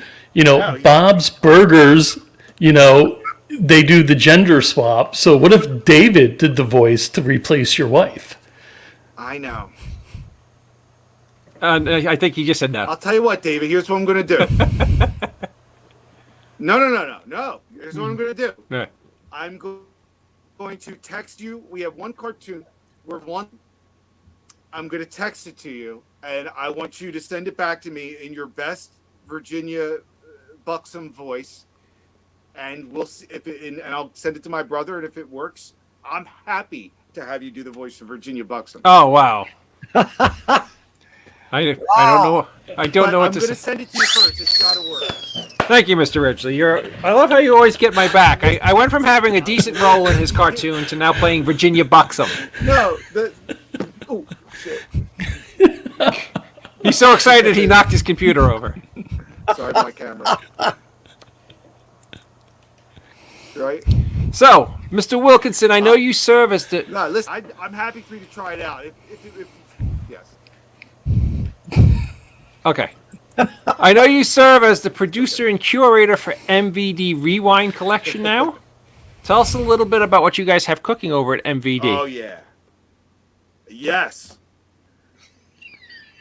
Well, first of all, if you don't know the MVD Rewind Collection, we license old movies, and I make really cool special editions, and we make the packaging look like old VHS tapes. I'm really proud of this line.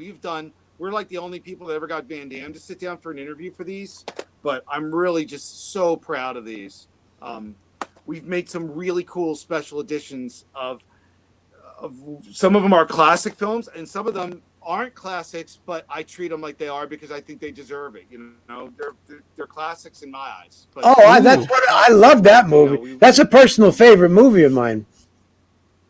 It's good. We've done, we've done some really cool stuff, and like we don't, unlike some of the other labels, we don't just make. It's not just horror, just like any genre fits. Like I'm a Harry Nilsson fan, and when we had the opportunity, MVD was already distributing this, and I said, I want to do a special edition, and we did a new scan, and we put this on Blu-ray, which is great, and then like I'm all about really cool packaging, so we wanted to make this one look like it's in a plastic case, even though that's like a cardboard case and was cut out. But very cool. Basically, the Rewind collection is the movies you remember seeing in a video store back in the 80s, some 70s, some 80s, some 90s,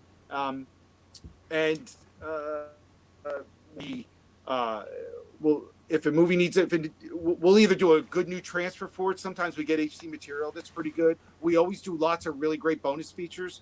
Even the most obscure film will get a 2-hour making of documentary. Like even stuff like this gets the Criterion treatment, if you will. And it's just been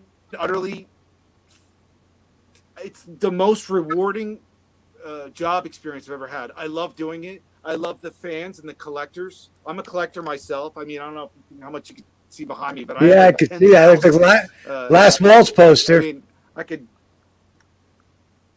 mean, that's just one wall right there. But sweet. I mean, that's I worked on the Last Waltz. That was a thing from MGM. I got an autograph from Robbie Robertson for the Last Waltz. But you worked on the Last Waltz? I worked on not as a producer. I worked on when MGM did the anniversary re-release. I worked in sales and retail marketing for it and put promotions together. We did a big signing at JNR. If you remember JNR Music World, we did a big event at JNR Music World with Robbie Robertson. I can't remember. There was a huge line. Like it lasted. There were 500-600 people there showed up to meet Robbie Robertson and get and autographing photos with him. It was a lot of fun. But he signed that poster for me. I think he was Sweet. overwhelmed with the amount of people that showed up. Yeah, it was kind of cool. Yeah, that's amazing. The band in that film are one of my favorite things. So can I make a couple suggestions for your Rewind collection? Tell me what your thoughts. I would love for you. Go ahead. Did you an early '90s horror title called Sandstalker? Great movie.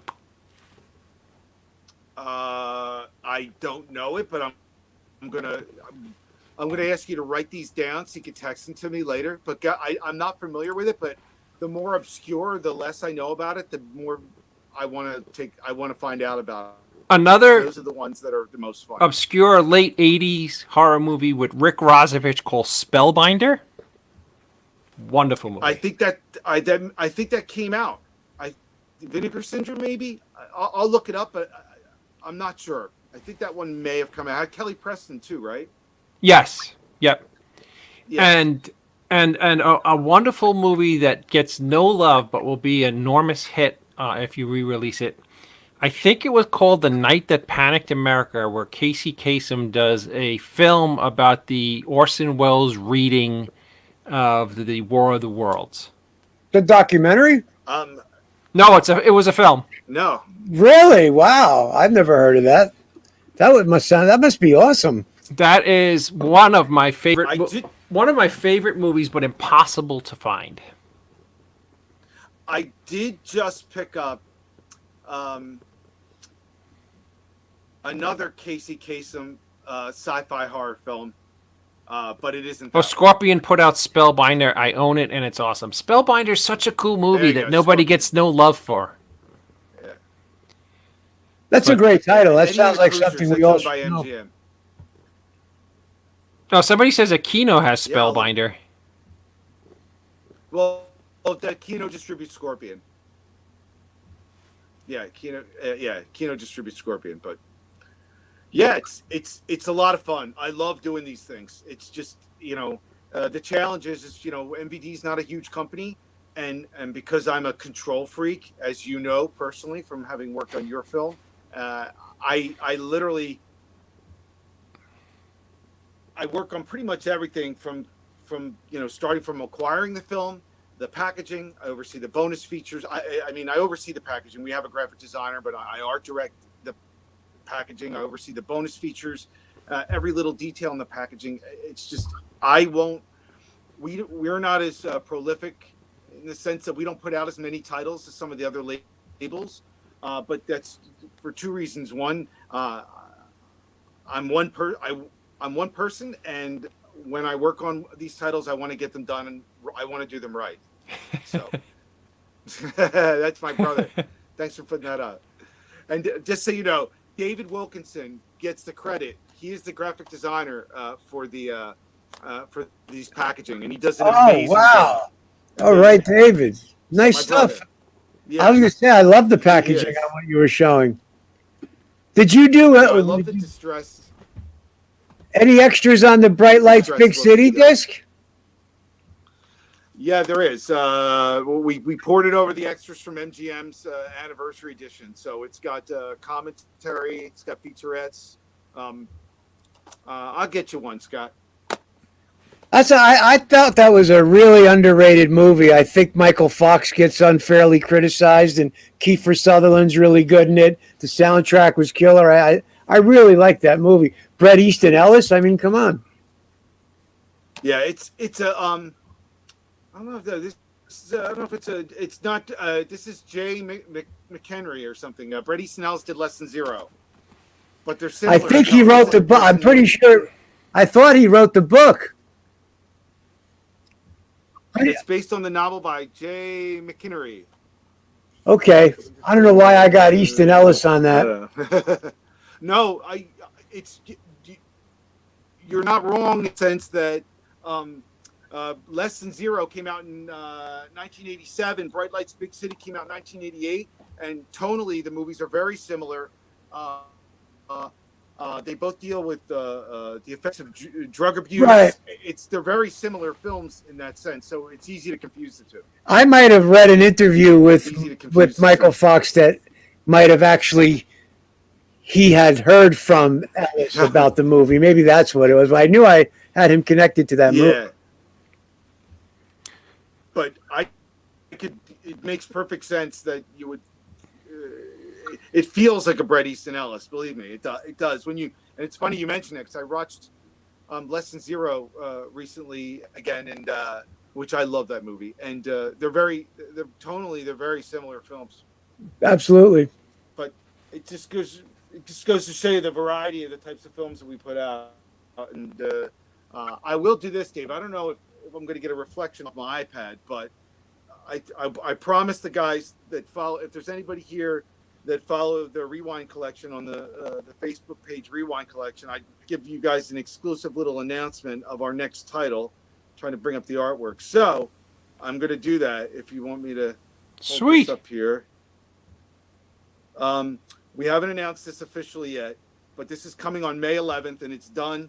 It went to the replicator in the printer today. It's a movie called Drive. Oh, I remember that movie. Kadeem Hardison and Brittany Murphy. Really, really fun, underrated action movie from I think 1997. What I would compare it to probably is like a Rush Hour, but long before Rush Hour. It's like Rush Hour meets Crank, and it's just got a real fun sort of buddy cop or that kind of action movie that Dacascos most recently seen in the new John Wick film. But that Drive with Mark Dacascos is coming on May 11th. It's going to have reversible artwork. So the artwork on the inside looks like this. Let's see if I can keep from getting the light there. The artwork on the inside looks like this. It's got fully loaded special features, including commentary, making of, trailers, deleted scenes, and we did a brand new transfer from the camera negative of the director's cut. So it's going to have two versions of the movie. It's going to have the main version will be the extended director's cut, and we also have the theatrical cut, both in HD on one Blu-ray. Wow. That's awesome. Thank you for breaking it here. Yes. Your brother does most of the artwork? I wanted to say something. Yes. Well, he lays everything out. Now, nice. A lot of times we like to. It's very important. It's very important that we always use original artwork. But he lays. Sometimes there needs to be some adjustments or tweaks to get it to fit on a disc. So he lays everything out, and like he also like. You'll see, like we have like distressed packaging and stuff. We want to really make it look like like something you might remember seeing on the video store shelves. Yeah, remember those days, man. Well, before we wrap up tonight, I love video stores. Before we wrap up tonight, I actually want to say this in public. Eric, I want to personally thank you for everything you've done for me in the past. You're a good friend. And I want to thank you for getting my film Mr. Hush out to millions and millions of people. It was on the top 10 Redbox for like 8 weeks. It was a minor hit for when it came out, and that was all because of a lot of hard work and a lot of love that you put into helping me get that title out there. I know. So I want to publicly thank you for being a good guy and a good friend and helping me get that movie out as much as you did. You did an amazing job with that. And I will also publicly apologize for being a pain in the ass about the artwork. And if anybody's watching and saying, "God, that artwork," what was the movie? Trick or Treat. We paid homage to. I'll call it Trick or Treat. That's my fault. If anybody says to Dave, "Why did you do that?" It's not Dave's fault. 100% my doing with that artwork. And Dave did push back, but relented. But the reason why I did it was because I really, really, really wanted to get that into Redbox, which we did, but I knew I needed to do artwork like that in order to get it done. So I apologize for doing that to your artwork, but I appreciate your trusting me and putting your putting your faith in me to allow me to do it. Well, you were a stand-up guy at the time, and you told me why you did it. And I realized that when you're trying to sell a movie on Redbox to customers, they literally have that little 3x5 square next to the kiosk that sells your movie. Yeah. So I understood how important the artwork was. So, Eric, is there anywhere where people watching us tonight can find you, your company, your work, any websites you'd like to promote? Well, I mean, if you're a collector of movies, you can follow us on Facebook. Just look up MVD Rewind Collection. You can find us there. If you want to follow me on Twitter, I'm on Twitter as Indie Producer at Indie Producer. That's INDEEPRODUCER. I'd love it if you haven't seen The Man from Earth or Mischief Night or Man from Earth Holocene, which is part 2. They are on Amazon Prime and they're on Tubi. It'd be doing me a great favor if you take the time to watch them. I'd love for you to see them. And I don't know, I got a new action movie that I'm involved with that's hopefully coming out later this year. I'm excited to share. It's got a lot of cool names in it, made by these amazing filmmakers who are stuntmen that started producing their own films. That's coming later this year. Awesome. I hear an exclusive. Yes, you have to have an exclusive I thought episode. Joe Ridley was going to be part of this thing. I think I am part of this thing. I thought you were like part of this. You disappear and then you showed up once and then now you're back again. Any questions for you? Yeah, can we get the exclusive on your new movie? Can you not hear me? I just announced the new one coming out. Well, I know we need the exclusive when it's like shooting and in the can, and he's talking about the action movie, Eric. Oh no, I can't talk about that yet. We're in the middle of closing distribution, things like that. I can't talk about it yet. But there's an action movie coming later this year. And I was involved with it. I wasn't they were filmmaker friends of mine that I kind of helped them cross the finish, if you will. But I'm proud to be associated with their good guys. I promise you, once you're done, I will come with an exclusive and a trailer or a clip for you. I give you my word. All righty. One more thing in passing, Eric. You need to upgrade from that Atari 2600 that you're connected to because you look like a 1920s movie all night. With that being said, brother, I love you very much. Thank you for doing the show, and we will talk to you soon. All right, thanks for having me. It's been a pleasure, Scott, Joe, and Dave. Thank you so much. Ladies and gentlemen, they're awesome. Ladies and gentlemen, wonderful filmmaker, great guy, Eric D. Wilkinson. Thank you, Eric. Thank you, Eric. Much appreciated. He got a little choppy. Yes. He had a rough connection tonight. That's what I was teasing him about.